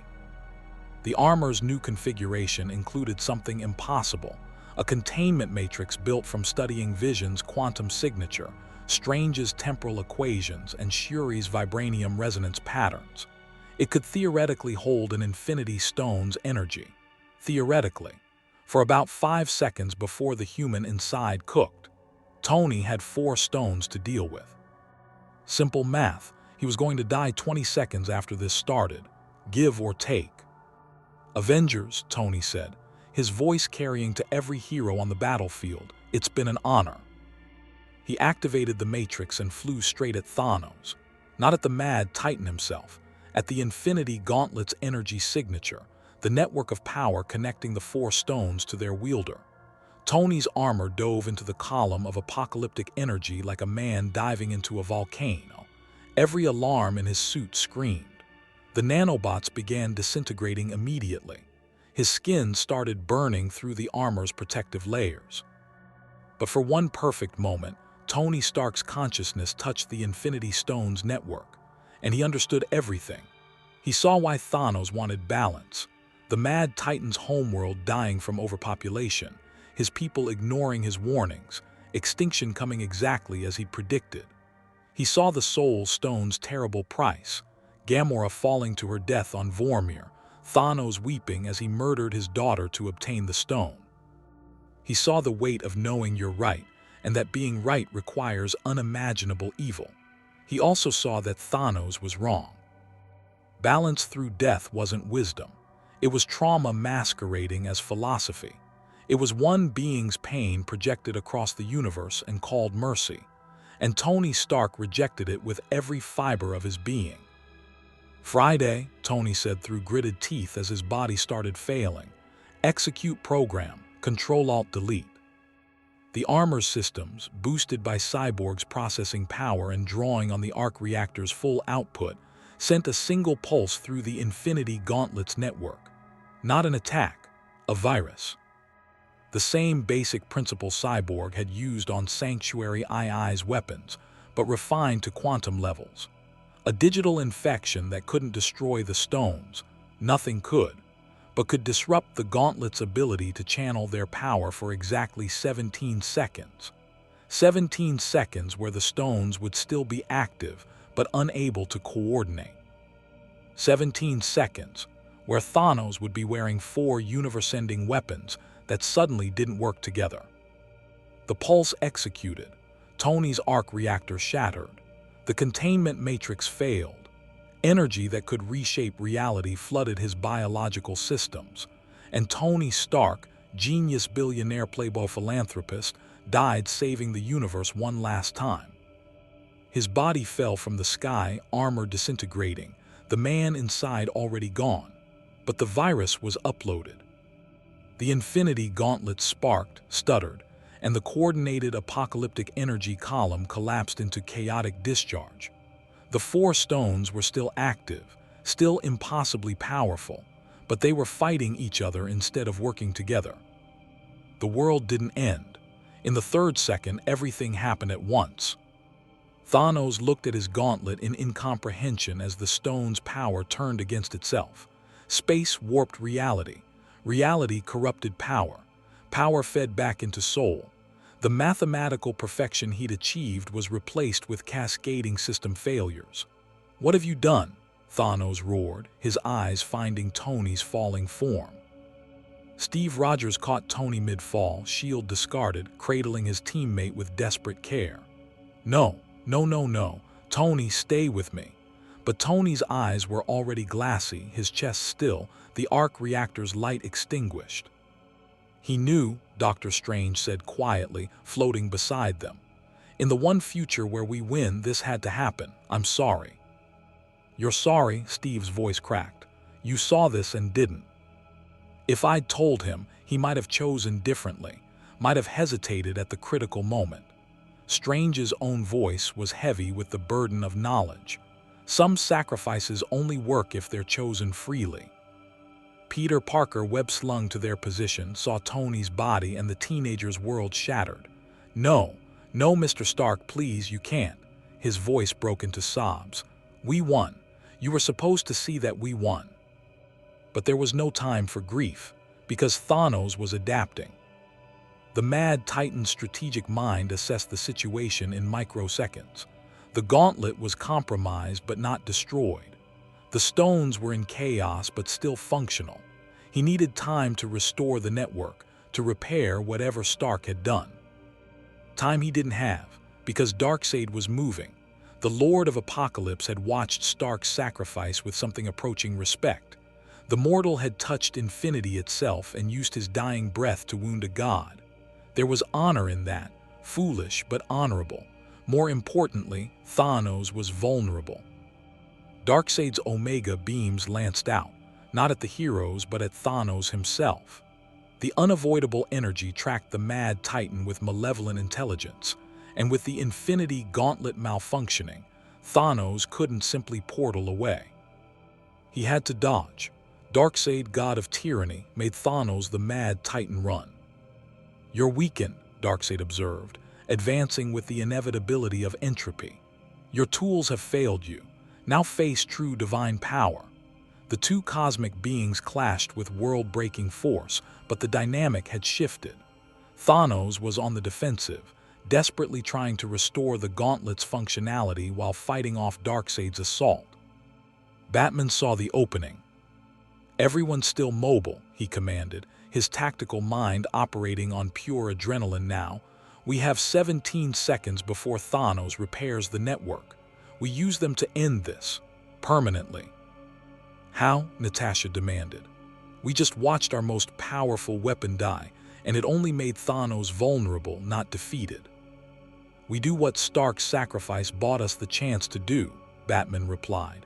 "We take the stones away from him entirely."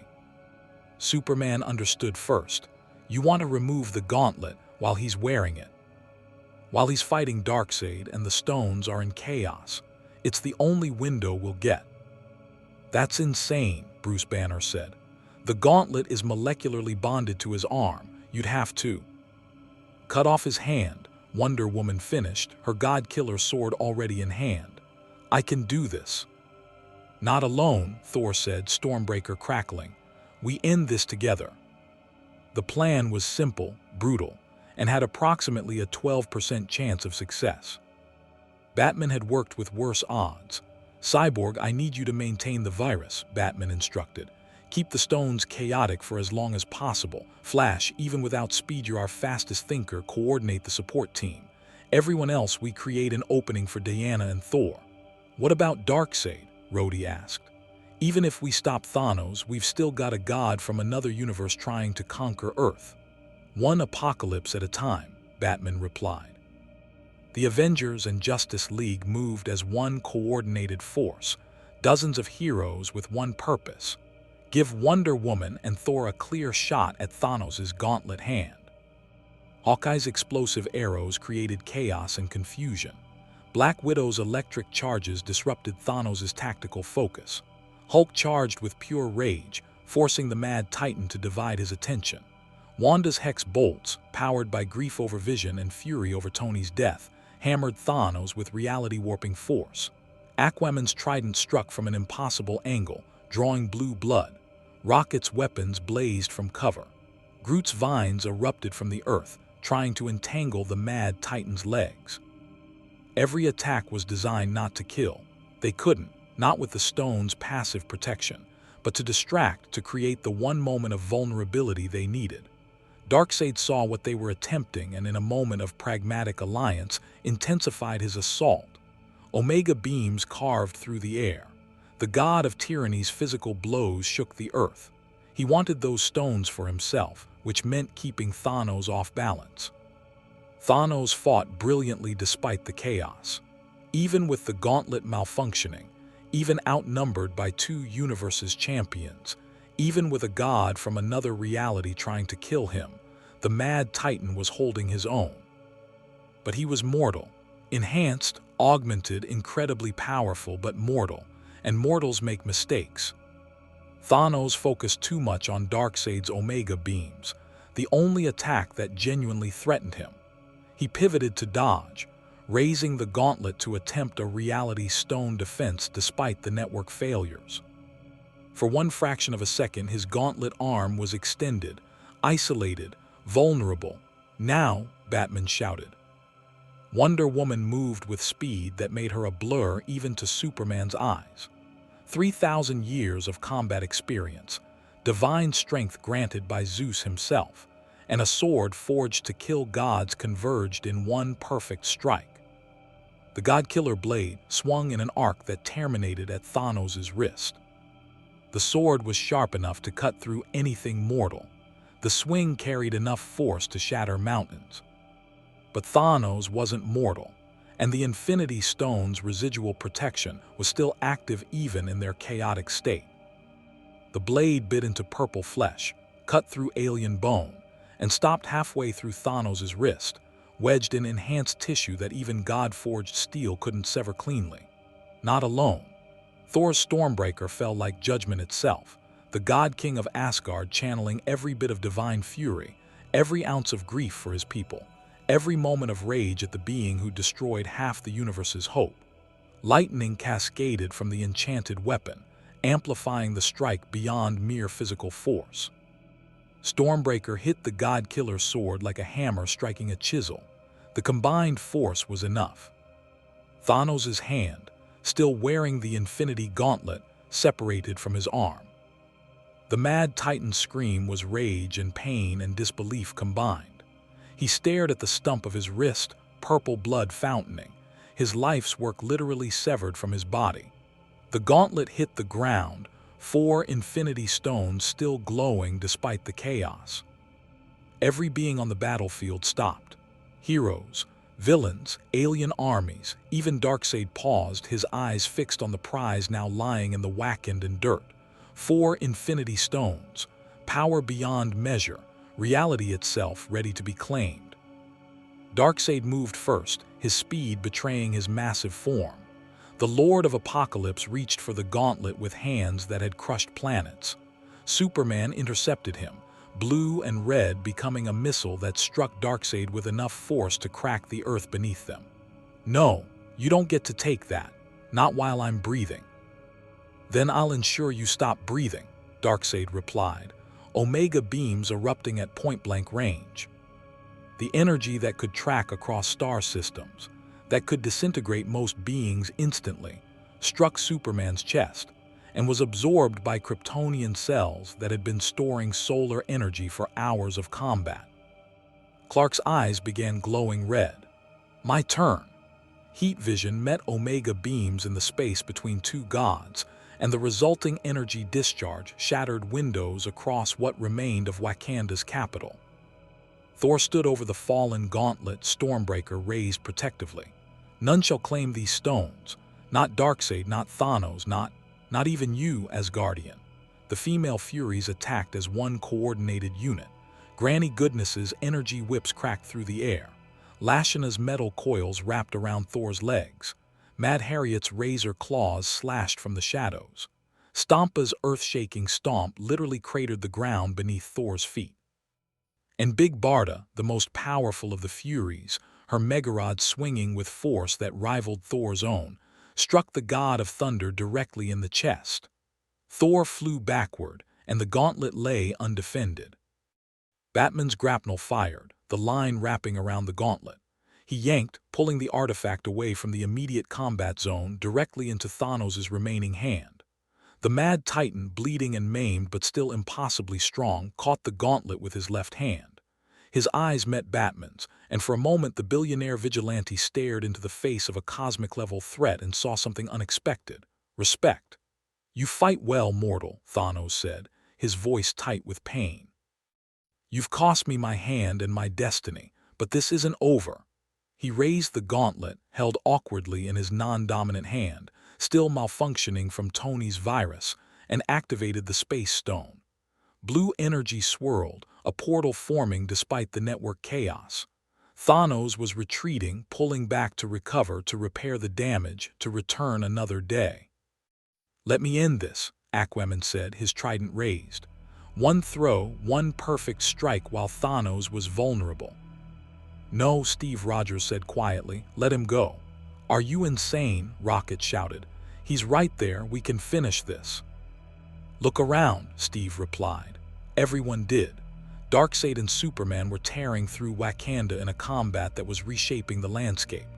The female Furies were engaging Thor, Wonder Woman, and Hulk simultaneously. Parademon and Outrider armies still battled across the capital.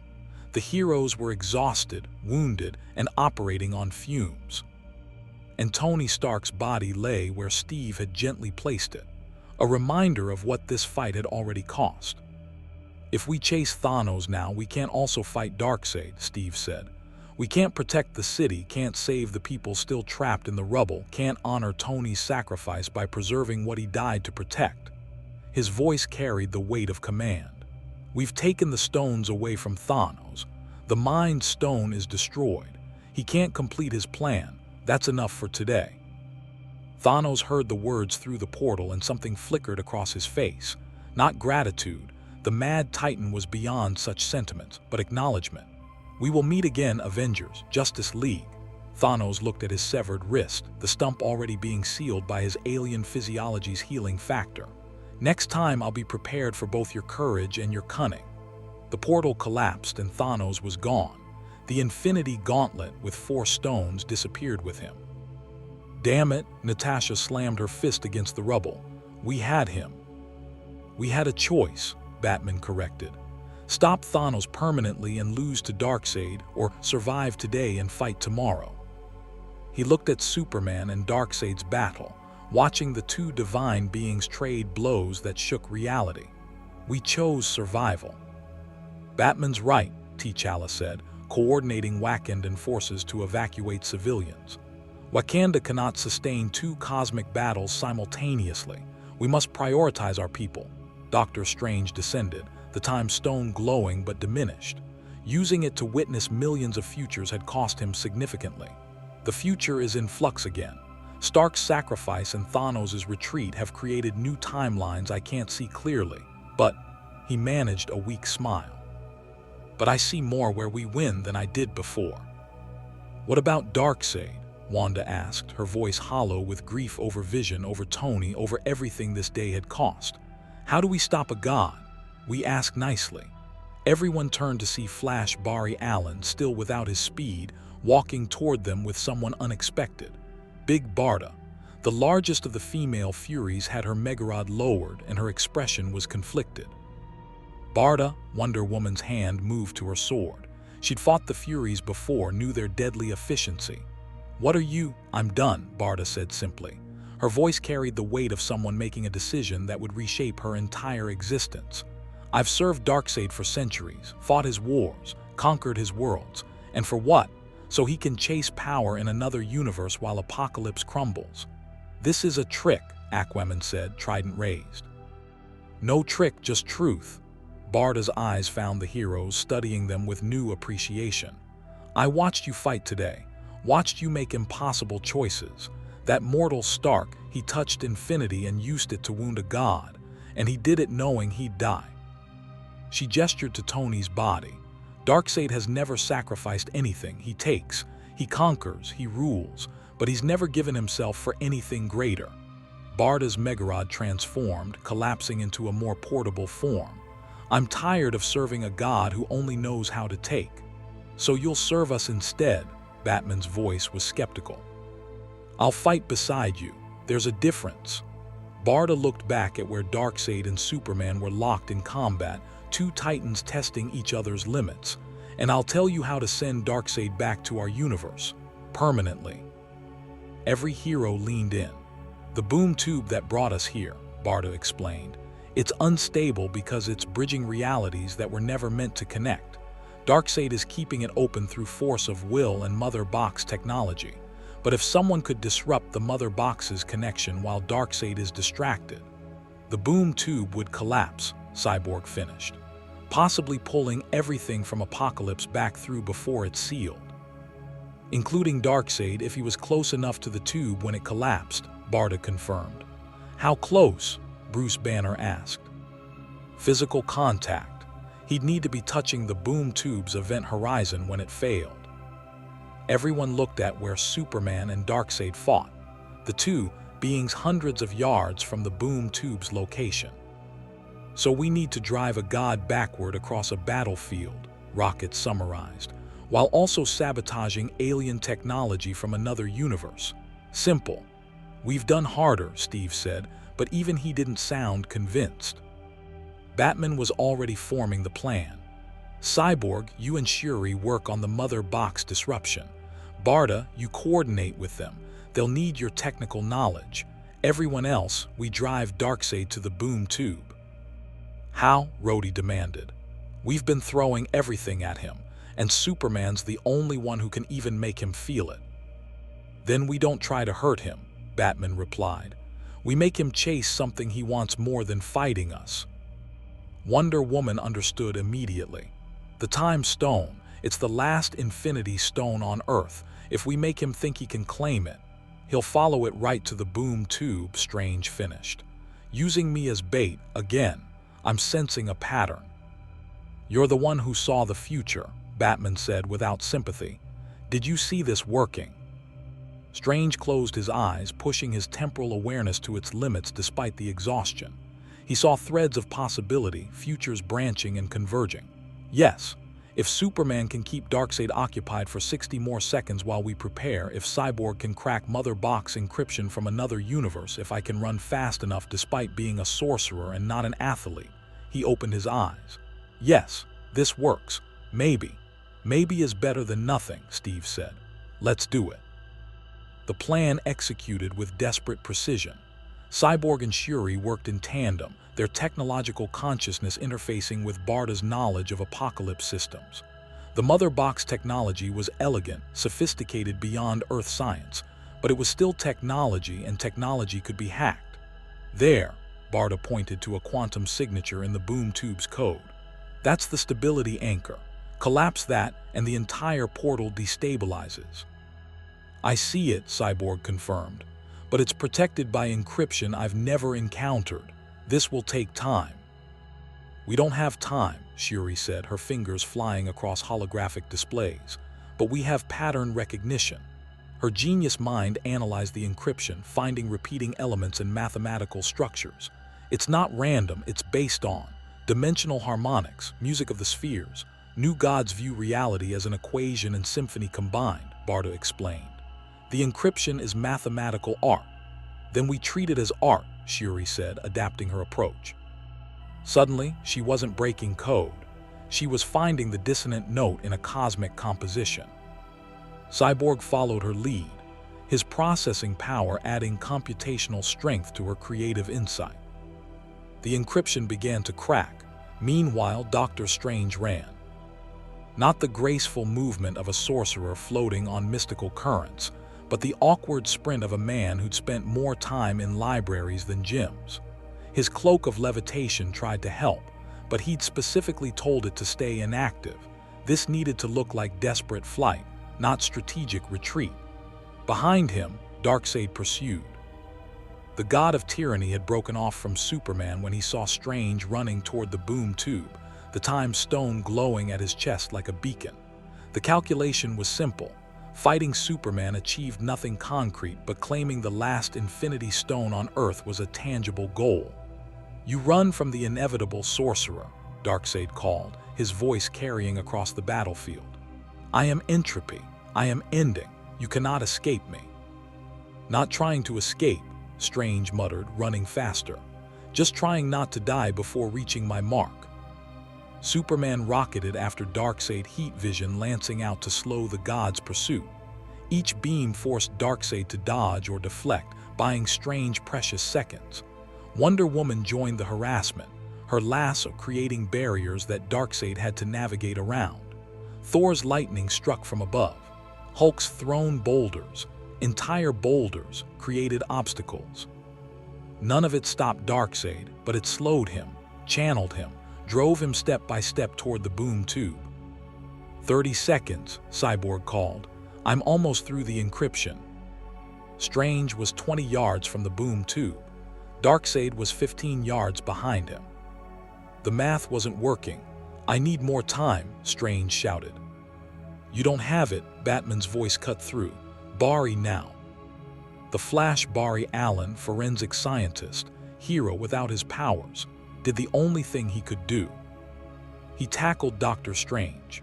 The two men went down in a tangle of cloaks and limbs, falling directly in front of the boom tube's event horizon. The eye of Agamotto tumbled from Strange's chest, the time stone glowing as it skittered across Wakanda soil. Directly toward the boom tube, directly toward Darkseid, the Lord of Apocalypse's eyes widened with triumph. The time stone, power over the fourth dimension itself, rolling toward him like a gift from destiny. He lunged forward, his hand extending to claim the prize. His fingers touched the stone just as his body crossed the boom tube's event horizon, and Cyborg's hack completed. The Mother Box's stability anchor collapsed. The boom tube began to fail, dimensional physics revering as the portal tried to close.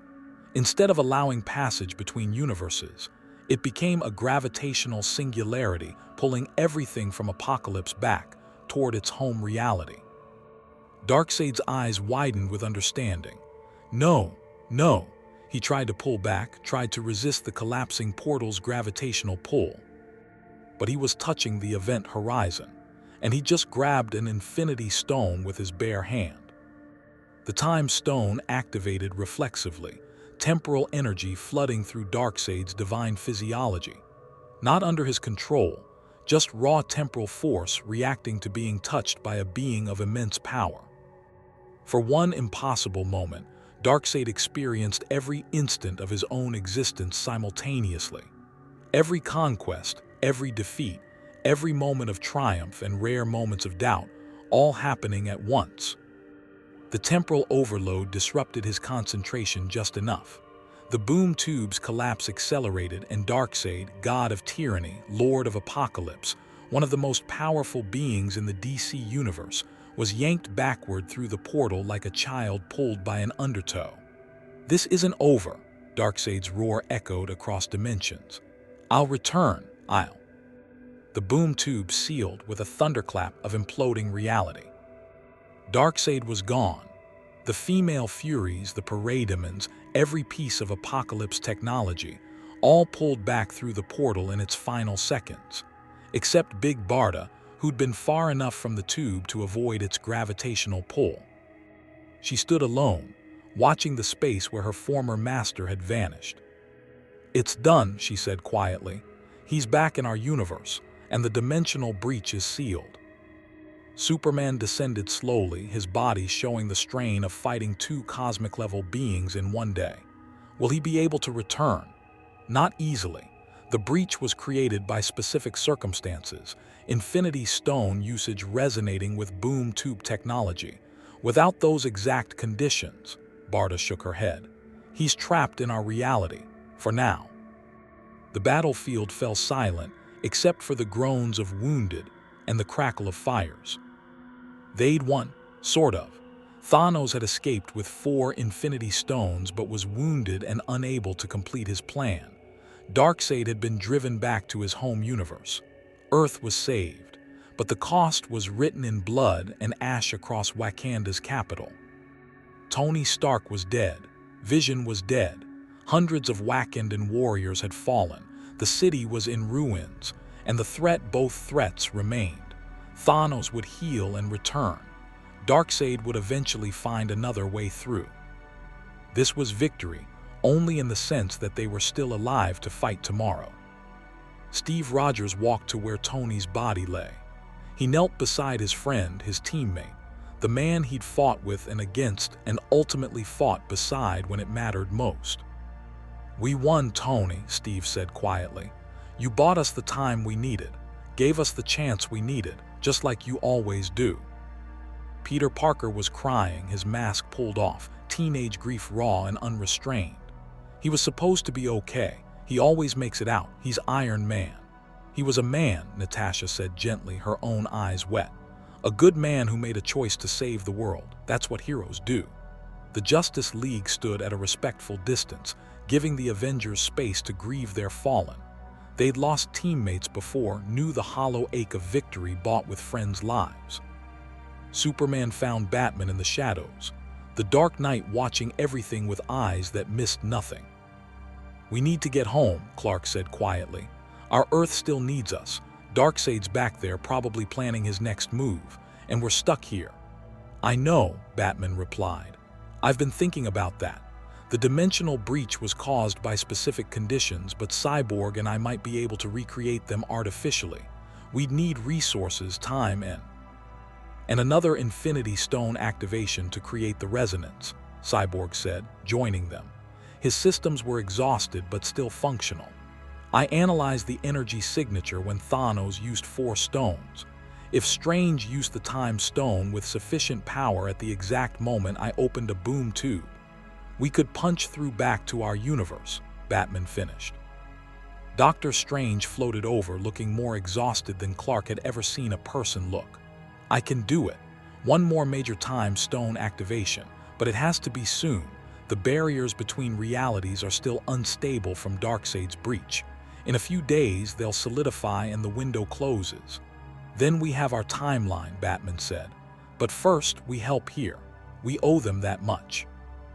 Superman nodded. Agreed. We don't leave allies in the dark. The next hours were triage and reconstruction. Wakandan medical teams worked alongside heroes to save the wounded. Shuri coordinated rebuilding efforts. T'Challa addressed his people, speaking of courage and loss and the price of protecting their home. The Justice League and Avengers worked side by side, moving rubble, rescuing survivors, beginning the long process of putting Wakanda back together. But as the sun set on the battlefield, painting the sky in shades of orange and red that reminded everyone of fire and blood, the assembled heroes gathered for a different purpose: to say goodbye to Tony Stark. There was no coffin. His body would be returned to America for proper funeral. But here, in Wakanda, the place where he'd made his final sacrifice, the Avengers and Justice League assembled to honor him.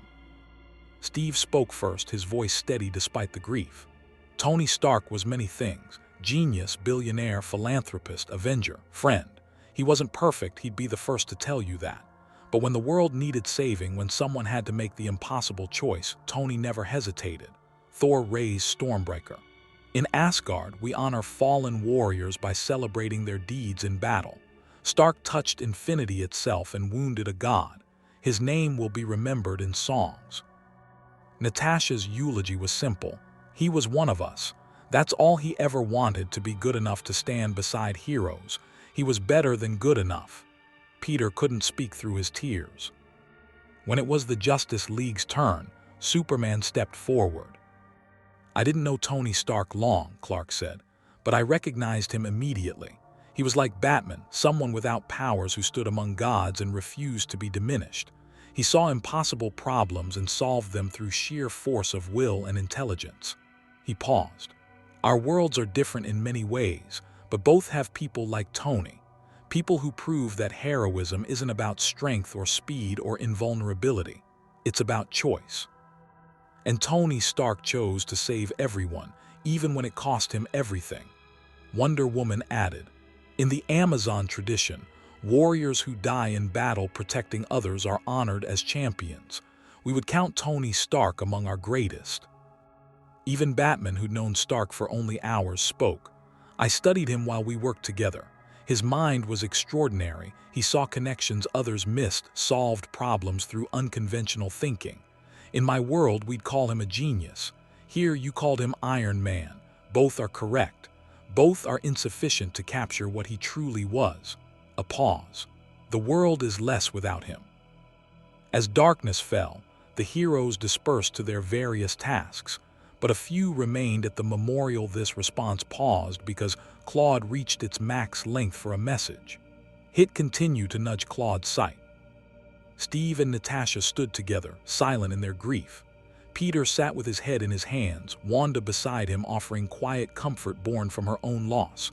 And Barry Allen, the Flash, still without his powers, looked up at the stars visible through Wakanda's damaged city and thought about sacrifice. "We should get home," Barry said to his League teammates, "before our window closes." "Tomorrow," Superman replied. "Tonight we honor the fallen. Tomorrow we return to our Earth and honor them by continuing the fight they died protecting." In the ruins of Wakanda's palace, Cyborg and Shuri worked through the night, finalizing the calculations for the dimensional breach that would send the Justice League home. "This will work," Shuri said, though whether she was reassuring Cyborg or herself wasn't clear. "The math is sound." "The math is theoretical," Cyborg corrected gently. "But yes, it should work, probably." Probably is better than nothing. They worked in comfortable silence, two geniuses from different universes united by technology and purpose.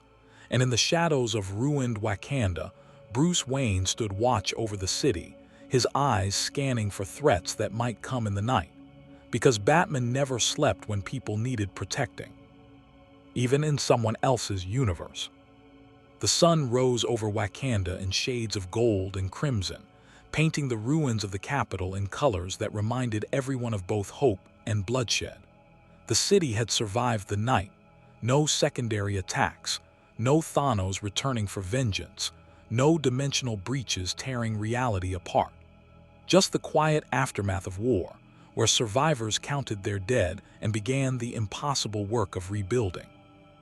Doctor Strange stood at the center of what had been the palace throne room, now open to the sky where Sanctuary II had crashed through. The eye of Agamotto glowed at his chest, pulsing with temporal energy as he prepared for one final massive use of the Time Stone. "Are you certain about this?" T'Challa asked, watching the sorcerer's preparations with concern. "You look like you've aged a decade in a day." Using the Time Stone to view millions of futures, then wielding it against Darkseid, then using it now to breach dimensional barriers. Strange managed a tired smile. "Let's just say I'm looking forward to a very long nap when this is over." Cyborg stood opposite Strange, his technological systems interfaced with a hastily constructed dimensional resonance array built from Wakandan vibranium, Stark tech salvaged from Tony's final armor, and principles reverse-engineered from studying the boom tube's collapse. The device looked like it had been assembled by someone working from a fever dream, which wasn't far from the truth. "The mathematics check out," Cyborg confirmed, though his voice carried uncertainty. "In theory, when Strange activates the Time Stone at sufficient power, the temporal energy will create a harmonic frequency. I'll use that frequency to generate a boom tube, and the two energies should resonate enough to punch through the dimensional barrier." "In theory," Batman repeated, standing with his Justice League teammates. They were ready to leave, as ready as anyone could be to leap through an unstable portal between realities and hope they arrived home in one piece. "It's the best option we have," Shuri said. She'd worked 36 hours straight on the calculations, fueled by Wakandan stimulants and the fierce determination to send Earth's unexpected allies home safely. "The dimensional barriers are already beginning to solidify. In another 12 hours, this won't be possible at all." The Avengers had gathered to see the Justice League off. Steve Rogers stood at attention, shield on his back despite the cracks from where Thanos had shattered it. Natasha, beside him, composed despite the exhaustion in her eyes. Bruce Banner in human form, glasses slightly askew. Thor with Stormbreaker, the god of thunder, looking diminished by loss. Rhodey in war machine armor. Rocket carrying weapons he probably shouldn't have. Groot is standing silent guard. And Peter Parker, eyes still red from crying, who'd insisted on being here despite Steve's suggestion that he rest. Wanda stood apart from the others, her gaze distant. She'd spent the night at the crater where Vision's temporal lock had failed, where she destroyed the Mind Stone and the man she loved. Nobody had disturbed her vigil. "Before you go," Steve said, stepping forward, "I wanted to say thank you. Without the Justice League, Thanos would have the Mind Stone. Earth would be facing extinction. We owe you everything." Superman met Steve's eyes, seeing the weight of leadership both men carried. "You owe us nothing. We did what heroes do. We fought for the innocent. In any universe, that's the only job that matters." "Still," Natasha added, "you came from another reality, adapted to our world in hours, and helped us survive 2 cosmic-level threats. That's nothing." Wonder Woman inclined her head respectfully. "You honored us by fighting beside us. In the Amazon tradition, that makes us Shield sisters and Shield brothers. We will remember the Avengers." Thor laughed, the sound carrying genuine warmth despite the grief underneath. "When I return to what remains of Asgard, I'll tell stories of the day gods from another universe helped save ours. The Skalds will sing of Superman's strength and Batman's cunning for generations." "Please don't," Batman said flatly. "Singing is unnecessary." "Everything is better with singing," Thor insisted. Aquaman stepped forward, addressing T'Challa directly. "You rule well, Black Panther. Your people fought with courage and honor. Wakanda reminds me of Atlantis, a kingdom hidden from the world but willing to stand and fight when the world needs defending." "High praise from a fellow king," T'Challa replied. "Wakanda will remember this day, and if your world ever needs allies, know that you have them here. Even across dimensional barriers," Aquaman smiled. "I'll hold you to that." The Flash Barry Allen, still powerless but no less heroic, found Peter Parker in the crowd. "Hey, Spider-Kid." "Spider-Man," Peter corrected automatically, then managed a weak smile. "Sorry, force of habit." Never apologize for your identity. Barry crouched to Peter's level. I know what you're feeling right now. I've lost mentors, friends, people I looked up to. It doesn't get easier, but you learn to carry it. To honor them by being the hero they believed you could be. Mr. Stark believed I could be an Avenger, Peter said quietly. That I could be like him. Then prove him right, Barry stood. And when you doubt yourself, because you will, everyone does, remember that he touched infinity and used his last breath to wound a god. That's the kind of man who chose to mentor you. He saw something in you worth protecting, worth teaching. Don't let his sacrifice be the end of that story. Let it be the beginning of yours. Peter nodded, unable to speak past the lump in his throat. Cyborg approached Bruce Banner, and the two scientists shared the understanding of men who saw the world through equations and possibilities. Your work on gamma radiation, it's brilliant. Dangerous, but brilliant. In our world, we have scientists like you. People who push boundaries and sometimes get pushed back. I got pushed back pretty hard, Bruce said with self-deprecating humor, gesturing at himself. Other guys' proof of that. Maybe, or maybe you're proof that even disasters can become miracles if you're strong enough to control them. Cyborg's optical components glowed with sincerity. You've turned a weapon into a protector. That's not failure. That's redemption. Big Barda stood apart from the Avengers, still uncertain of her place in this universe, in this team, in this new life she'd chosen by betraying Darkseid. Wonder Woman approached her, warrior to warrior. You made a brave choice, Diana said. Defying the god you served for centuries. That takes strength most will never know. Or stupidity, Barda replied. Darkseid won't forgive this betrayal if he ever returns to this universe. Then you'll fight him beside us. No one faces their former masters alone. Diana's hand rested on Barda's shoulder. In my world, I know Barda of the New Gods. She fights alongside heroes, not against them. You've started walking that same path here. Honor it. I'll try, Barda said simply. Batman approached Steve Rogers, and the two tacticians studied each other with mutual respect. Your world is different from ours, Batman said. Your Avengers fight more reactively, less prepared for every contingency. It makes you vulnerable. Probably, Steve agreed. But it also keeps us flexible, able to adapt when plans fail. Plans fail because they weren't comprehensive enough. Or because the enemy is chaos incarnate and planning is impossible. Steve smiled slightly. We have different philosophies, both work, both have saved the world. Multiple times, Batman acknowledged. Your record speaks for itself. So does yours. The Justice League, you've been doing this longer than we have. Face more cosmic threats, more reality-ending scenarios. Steve's expression grew serious. How do you keep going? How do you face impossible odds and still believe you'll win? Batman was quiet for a moment, considering. In his world, people asked him that question constantly. His answer was usually a deflection or tactical analysis. But Steve Rogers deserved honesty. I don't always believe we'll win, Batman admitted. But I always believe that if we prepare enough, think far enough ahead, understand our enemies completely, we maximize our chances. And those chances are all anyone gets. Preparation and discipline, Steve nodded. That's how you beat gods.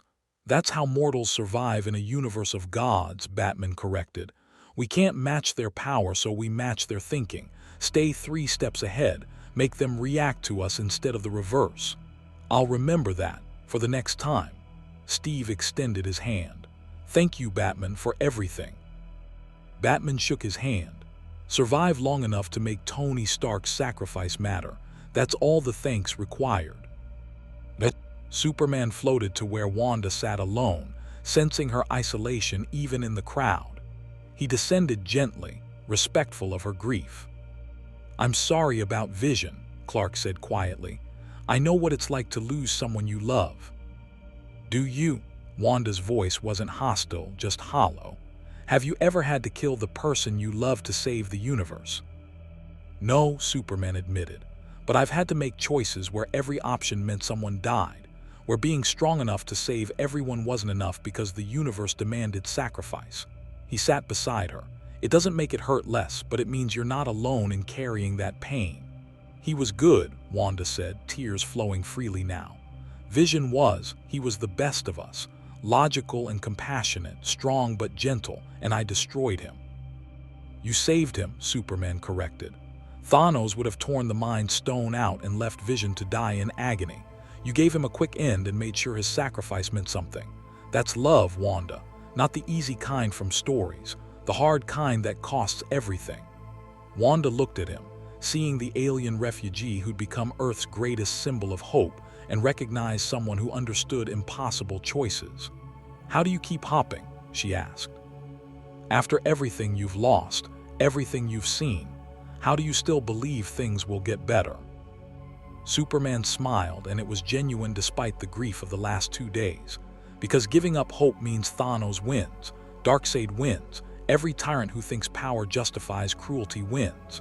He looked up at the Wakandan sky, still beautiful despite the ruins around them. Hope isn't about being naive or ignorant of darkness. It's about choosing to believe that light matters anyway, that we matter anyway. Mr. Stark chose hope, Wanda said softly, even when it killed him. Especially then, Superman agreed. That's when hope matters most. The dimensional resonance array began humming, Cyborg systems interfacing with principles that shouldn't work, but did anyway because 3 universes' greatest minds had made them work. We're ready, Cyborg announced. Strange, whenever you are. Dr. Strange took a deep breath, centered himself, and began channeling the Time Stone's power. Green energy cascaded from the eye of Agamotto, temporal mechanics bending reality into shapes that human eyes weren't designed to perceive. The air itself rippled. Cyborg activated the boom tube generator, and the familiar sonic signature of New God technology filled the air. But this boom tube was different, unstable, fluctuating, trying to connect to a universe it had never touched before. The 2 energies met, and reality screamed. The dimensional breach tore open, not the controlled portal of a standard boom tube, but a violent wound between worlds. Through the opening, the Justice League could see their Earth, familiar skylines, their universe's specific shade of blue in the sky, home. It's working, Shuri shouted over the dimensional breach's roar. The resonance is holding. Barely, Cyborg replied, his system straining to maintain the connection. The portal is stable for maybe 90 seconds. After that, it collapses and we're stuck here. Then we go now, Superman said. He looked back at the Avengers one final time. Thank you for trusting us, for fighting beside us, for showing us what heroes look like in any universe. Go save your world, Steve replied. We'll handle ours. The Flash went first, sprinting through the portal despite having no speed. He trusted his team, trusted the science, and trusted that home was on the other side. He vanished into the dimensional breach. Aquaman followed, trident raised in salute to the Avengers before stepping through. Cyborg maintained the portal even as he walked toward it, his consciousness split between keeping the boom tube stable and preparing to traverse it. 60 seconds to collapse, everyone through. Wonder Woman paused at the threshold, looking back at Wanda. Honor his memory by living. That's what Vision would want. Then she stepped through and was gone. Batman gave the Avengers one final nod, the closest thing to sentiment he'd show, and disappeared into the breach. Only Superman remained. Clark, Strange said, his voice strained from channeling the Time Stone. 30 seconds, you have to go. But Superman was looking at the Avengers, at the ruins of Wakanda, at the world they'd helped save at such terrible cost. Your universe still has threats, Clark said. Thanos is wounded but alive, he'll return, and you're down 2 of your strongest fighters. We'll manage, Natasha said. We always do. I know you will, Superman replied. But just in case, he reached into his cape and pulled out something small, pressed it into Steve's hand. This is a specialized beacon, tuned to my Kryptonian biology. If you absolutely need the Justice League's help, if Thanos returns with all 6 stones, Or if something worse threatens your world, activate this. Steve looked at the device, no larger than a coin. Can this call across dimensions? Cyborg and I designed it last night. Its experimental might not work, probably violates several laws of physics. Superman smiled. But if it does work and you call, we'll come, all of us. Even across realities, especially across realities, heroes help heroes always. 15 seconds. Strange's voice was desperate now, the time stone's energy flickering. Superman rose into the air, cape billowing. Take care of this Earth. It's a good one. Then he shot through the dimensional breach like a blue and red comet, disappearing into the light. Cyborg released his hold on the boom tube and dove through in the same motion. Strange released the time stone's power and stumbled through the portal. The dimensional breach collapsed with a thunderclap that shattered every remaining window in Wakanda's capital. The Justice League was gone. The Avengers stood in silence, staring at the space where the portal had been.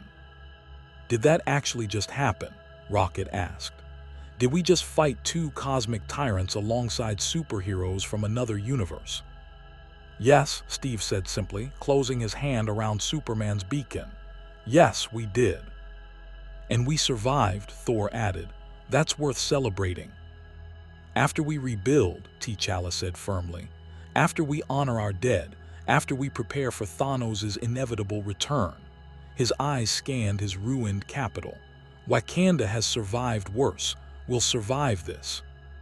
Peter Parker looked up at the sky, at the space where the dimensional breach had been, and thought about Tony Stark, about Vision, about heroes who'd come from another universe just to help. Mr. Stark would have loved this, Peter said quietly. Meeting Batman, working with Cyborg, fighting beside Superman.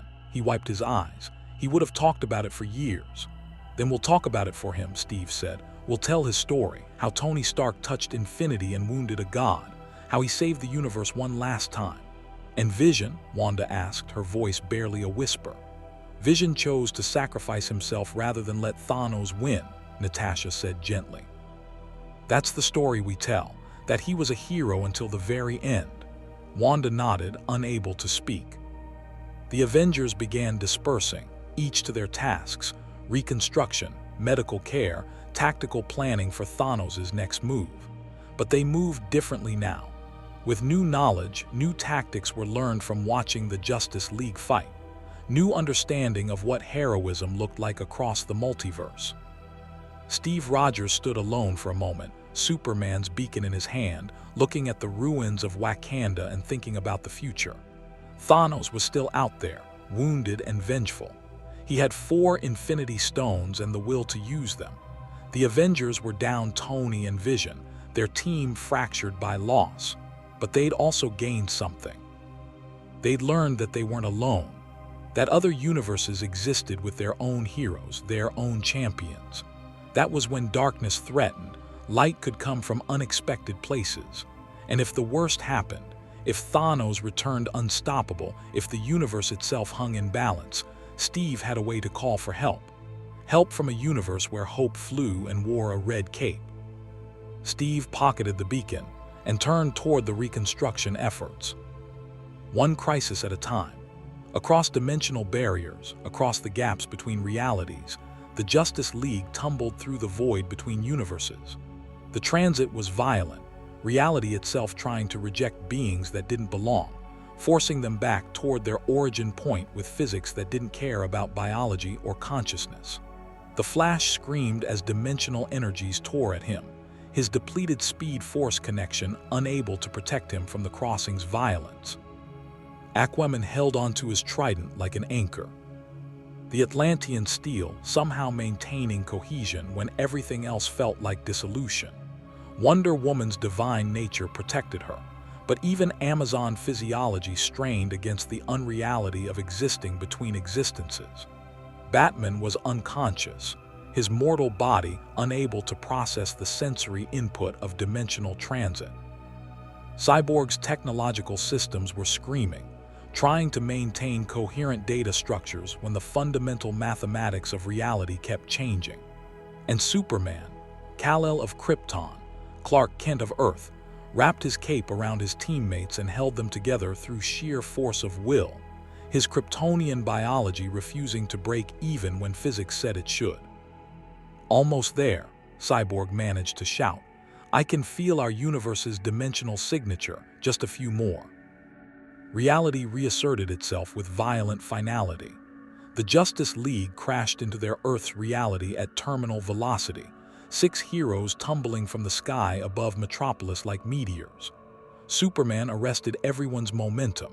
His flight power was finally responsive again after the dimensional crossing's chaos. He descended slowly, carefully, making sure everyone was intact. They landed on the roof of the Daily Planet building, the familiar globe statue above them a welcome sight. "Sound off," Superman ordered. "Everyone okay?" "Define okay," Flash groaned. Then his eyes widened. Wait, I can feel it. The speed force, it's back. The connection's there again." He vibrated slightly, testing, and yellow lightning crackled around him. "Oh man, I missed this so much." "Atlantean physiology intact," Aquaman reported. "Though I feel like I was digested by a kraken and spit back out." "Accurate description," Wonder Woman agreed, checking her weapons. "Lasso functional, sword intact, bracers undamaged, I'm operational." Batman was already on his feet, scanning the Metropolis skyline with practiced efficiency. "No obvious threats. City looks normal. We need to determine how much time passed while we were gone." "My systems are recalibrating to this universe's digital infrastructure," Cyborg said. "Give me a second, okay? According to the internet, we've been gone for 37 minutes. Everyone stopped. 37 minutes, Superman repeated. "We were in the Marvel Universe for 2 days. Time dilation across dimensional barriers," Cyborg explained. "Makes sense theoretically. We experienced 48 hours, but our universe only advanced 37 minutes. Which means Darkseid's been back for less than an hour," Batman said immediately, his tactical mind already calculating. "He's had minimal time to consolidate power or plan his next move. We need to." Red and blue light erupted across the sky, and boom tubes opened throughout Metropolis. Dozens of them. Hundreds. Apocalypse was invading Earth. Or, Batman amended, he planned extremely efficiently. Parademons poured through the boom tubes, their screeching filling the air. Apocalypse drop ships descended. And from the largest boom tube, Darkseid himself emerged, standing on the hull of a command vessel, his eyes glowing red with Omega energy. "Superman," Darkseid's voice carried across the city. "I've returned to my universe only to find it unchanged, still chaotic, still requiring my order. But before I impose perfection on my reality, I'll eliminate the irritation that drove me from the other." "He's upset about being embarrassed," Flash observed, lightning crackling around him as he prepared to run. "This is about cosmic ego. This is about revenge," Wonder Woman corrected, lasso in hand. "Darkseid doesn't forgive challenges to his authority." "Then we remind him why challenging the Justice League never ends well," Superman said, his eyes beginning to glow red with heat vision. "Justice League, assemble," Flash shouted. Everyone looked at him. "Sorry," Barry said sheepishly. "Wrong team, force of habit from 2 days ago." Despite the invasion beginning around them, despite Darkseid's armies descending on Metropolis, and despite the apocalyptic threat manifesting across their city, the Justice League laughed. They'd fought in another universe. They'd faced 2 cosmic tyrants. They'd watched heroes sacrifice everything to save worlds that weren't even theirs. And they'd learned something important. They'd learned that no matter the universe, no matter the threat, heroes always found a way. "Justice League," Superman said, rising into the air as his cape spread behind him. "Let's show Darkseid why you don't invade Earth when we're home." The battle for Metropolis began. Superman became a blue and red blur, carving through parademon formations with heat vision and super speed. Every punch dropped dozens of enemies. Every sweep of his arms cleared entire sections of sky. The Flash ran, and with the speed force fully restored, he was lightning incarnate. He phased through enemies, created sonic booms that shattered Apocalypse technology and moved faster than Darkseid's forces could track. Wonder Woman's lasso sang as it pulled drop ships from the sky. Her sword carved through parademons with divine precision.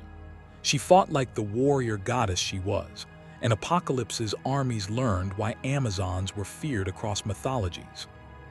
Aquaman drove his trident through a command ship's hull, the Atlantean steel piercing alien metal like tissue. For Earth, he roared. For humanity. Cyborg interfaced with Apocalypse technology, turning their weapons against them, crashing their ships with viral code, proving that Mother Box science could be beaten by Earth's genius. And Batman disappeared into Metropolis's shadows and became a nightmare.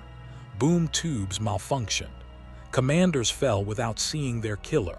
Tactical communications filled with false orders. Wherever the Dark Knight moved, chaos followed. Darkseid watched his invasion falter with growing frustration. He'd planned this carefully: overwhelming force, strategic strikes, complete subjugation. But the Justice League had fought 2 cosmic wars in 2 days. They'd adapted to fighting overwhelming odds. They'd learned tactics from watching the Avengers' desperate resistance. They weren't the same team Darkseid had fought 48 hours ago. They were better. "You've improved," Darkseid acknowledged, descending towards Superman. "The other universe taught you something." "It taught us that tyrants fall," Superman replied. "Every single time, no matter how powerful they think they are." "Then let me educate you about the difference between thought and reality." Darkseid's Omega beams erupted. Superman dodged. He'd learned to read the pre-fire tells from fighting Darkseid in the Marvel Universe. The beams carved through buildings, tracking with malevolent intelligence, but Clark was faster now. Smarter. He'd watched the Avengers fight with limited resources against unlimited power. He'd learned efficiency. The Flash created a speed vortex around Darkseid, disorienting the god of tyranny with supersonic winds.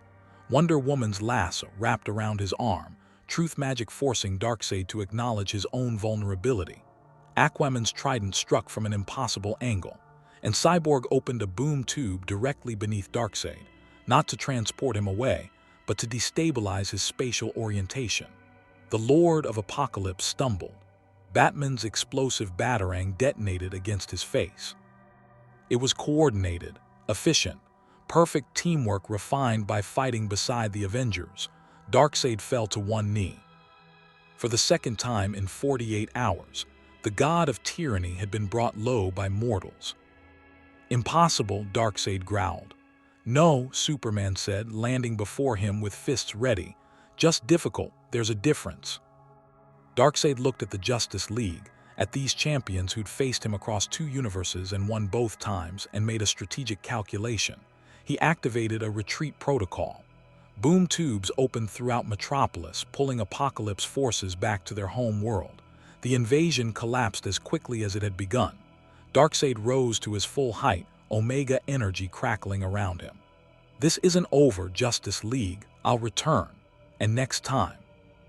"Next time we'll be ready," Batman interrupted. "We're always ready." Darkseid's smile was terrible. "We'll see." He stepped through a boom tube and vanished, the portal sealing behind him. The invasion was over. Metropolis had been damaged but not destroyed. Casualties were minimal. Most civilians had evacuated when the boom tubes first appeared. The Justice League had defended their city, their world, their universe. They'd won, again.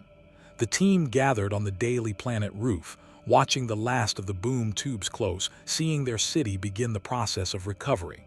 "So," Flash said, breaking the silence, "we fought in another universe, met another team of heroes, helped stop 2 cosmic tyrants, learned new tactics, came home, and immediately used those tactics to defeat an invasion. And we've been gone less than an hour." "Productive day," Aquaman agreed. "We should debrief," Batman said. "Document everything we learned about the Marvel Universe, analyze the Infinity Stone's capabilities, prepare for the possibility that Thanos might find a way to cross dimensions." "Bruce," Superman interrupted gently. "We will, but first we take a moment. We process what we saw, what we learned. What did it cost the Avengers to achieve victory? Batman was quiet, then nodded. Tony Stark, Vision, they gave everything. Heroes in any universe make that choice, Wonder Woman said softly. We honor them by remembering, and by being worthy of their sacrifice. The Justice League stood together, looking out over Metropolis, thinking about another Earth where another team of heroes fought the same fight with different faces but the same courage. Do you think we'll see them again? Flash asked. Maybe, Superman said, his enhanced vision scanning the dimensional barriers, seeing the faint resonance where realities had touched. The multiverse is vast. Anything's possible. If we do, Cyborg added, we'll be ready to fight beside them again. Agreed, Batman said, then with rare sentiment, they're good people, good heroes. The best kind, Superman confirmed. As the sun set over Metropolis, the Justice League dispersed to their various responsibilities, damage assessment, medical coordination, and strategic planning. But they moved differently now. With new knowledge, new respect for heroes across the multiverse, and new understanding of what sacrifice truly meant. And in his pocket, Batman carried data files on everything they'd learned. Infinity Stone mechanics, Avengers tactics, dimensional breach protocols. Because you never knew when you'd need to save another universe. Or when another universe might need to save yours. The dimensional breach between realities had sealed, but its impact would echo across both universes forever. In the Marvel Cinematic Universe, the Avengers rebuilt Wakanda stone by stone, honoring the fallen while preparing for Thanos' inevitable return. Wanda Maximoff learned to carry her grief as strength, transforming pain into power that would one day make her the most formidable Avenger. Peter Parker grew into the hero Tony Stark had always believed he could be, guided by the memory of a mentor who touched infinity to save the world. Steve Rogers kept Superman's beacon close, a reminder that even in the darkest moments, hope could come from the most unexpected places. And somewhere in the cosmos, Thanos the Mad Titan healed his severed wrist, repaired the Infinity Gauntlet's network, and plotted his return. He'd learned from his defeat, learned that Earth's heroes were more dangerous than he'd calculated, that underestimating mortals was fatal, that destiny required absolute commitment. The 4 stones on his gauntlet pulsed with promise and threat. The universe still required balance. His crusade continued. But the Avengers had learned something too. They'd learned that even cosmic tyrants could bleed, that impossible victories were possible through sacrifice and courage. That was when heroes from different worlds stood together, reality itself bent to their will. In the DC universe, the Justice League had returned changed by their journey across dimensional barriers. They'd seen heroes without godlike powers stand against infinity itself and win through determination and sacrifice. They'd learned new tactics, new strategies, new ways of fighting overwhelming odds. And they carried with them the knowledge that somewhere in the multiverse, another team of champions fought the same battles with the same courage. Darkseid's invasion had failed, but the Lord of Apocalypse was patient. He'd faced the Justice League across 2 universes and lost twice. That required adaptation, required evolution of strategy. The anti-life equation remained elusive, but the Infinity Stones had shown him another path to absolute control.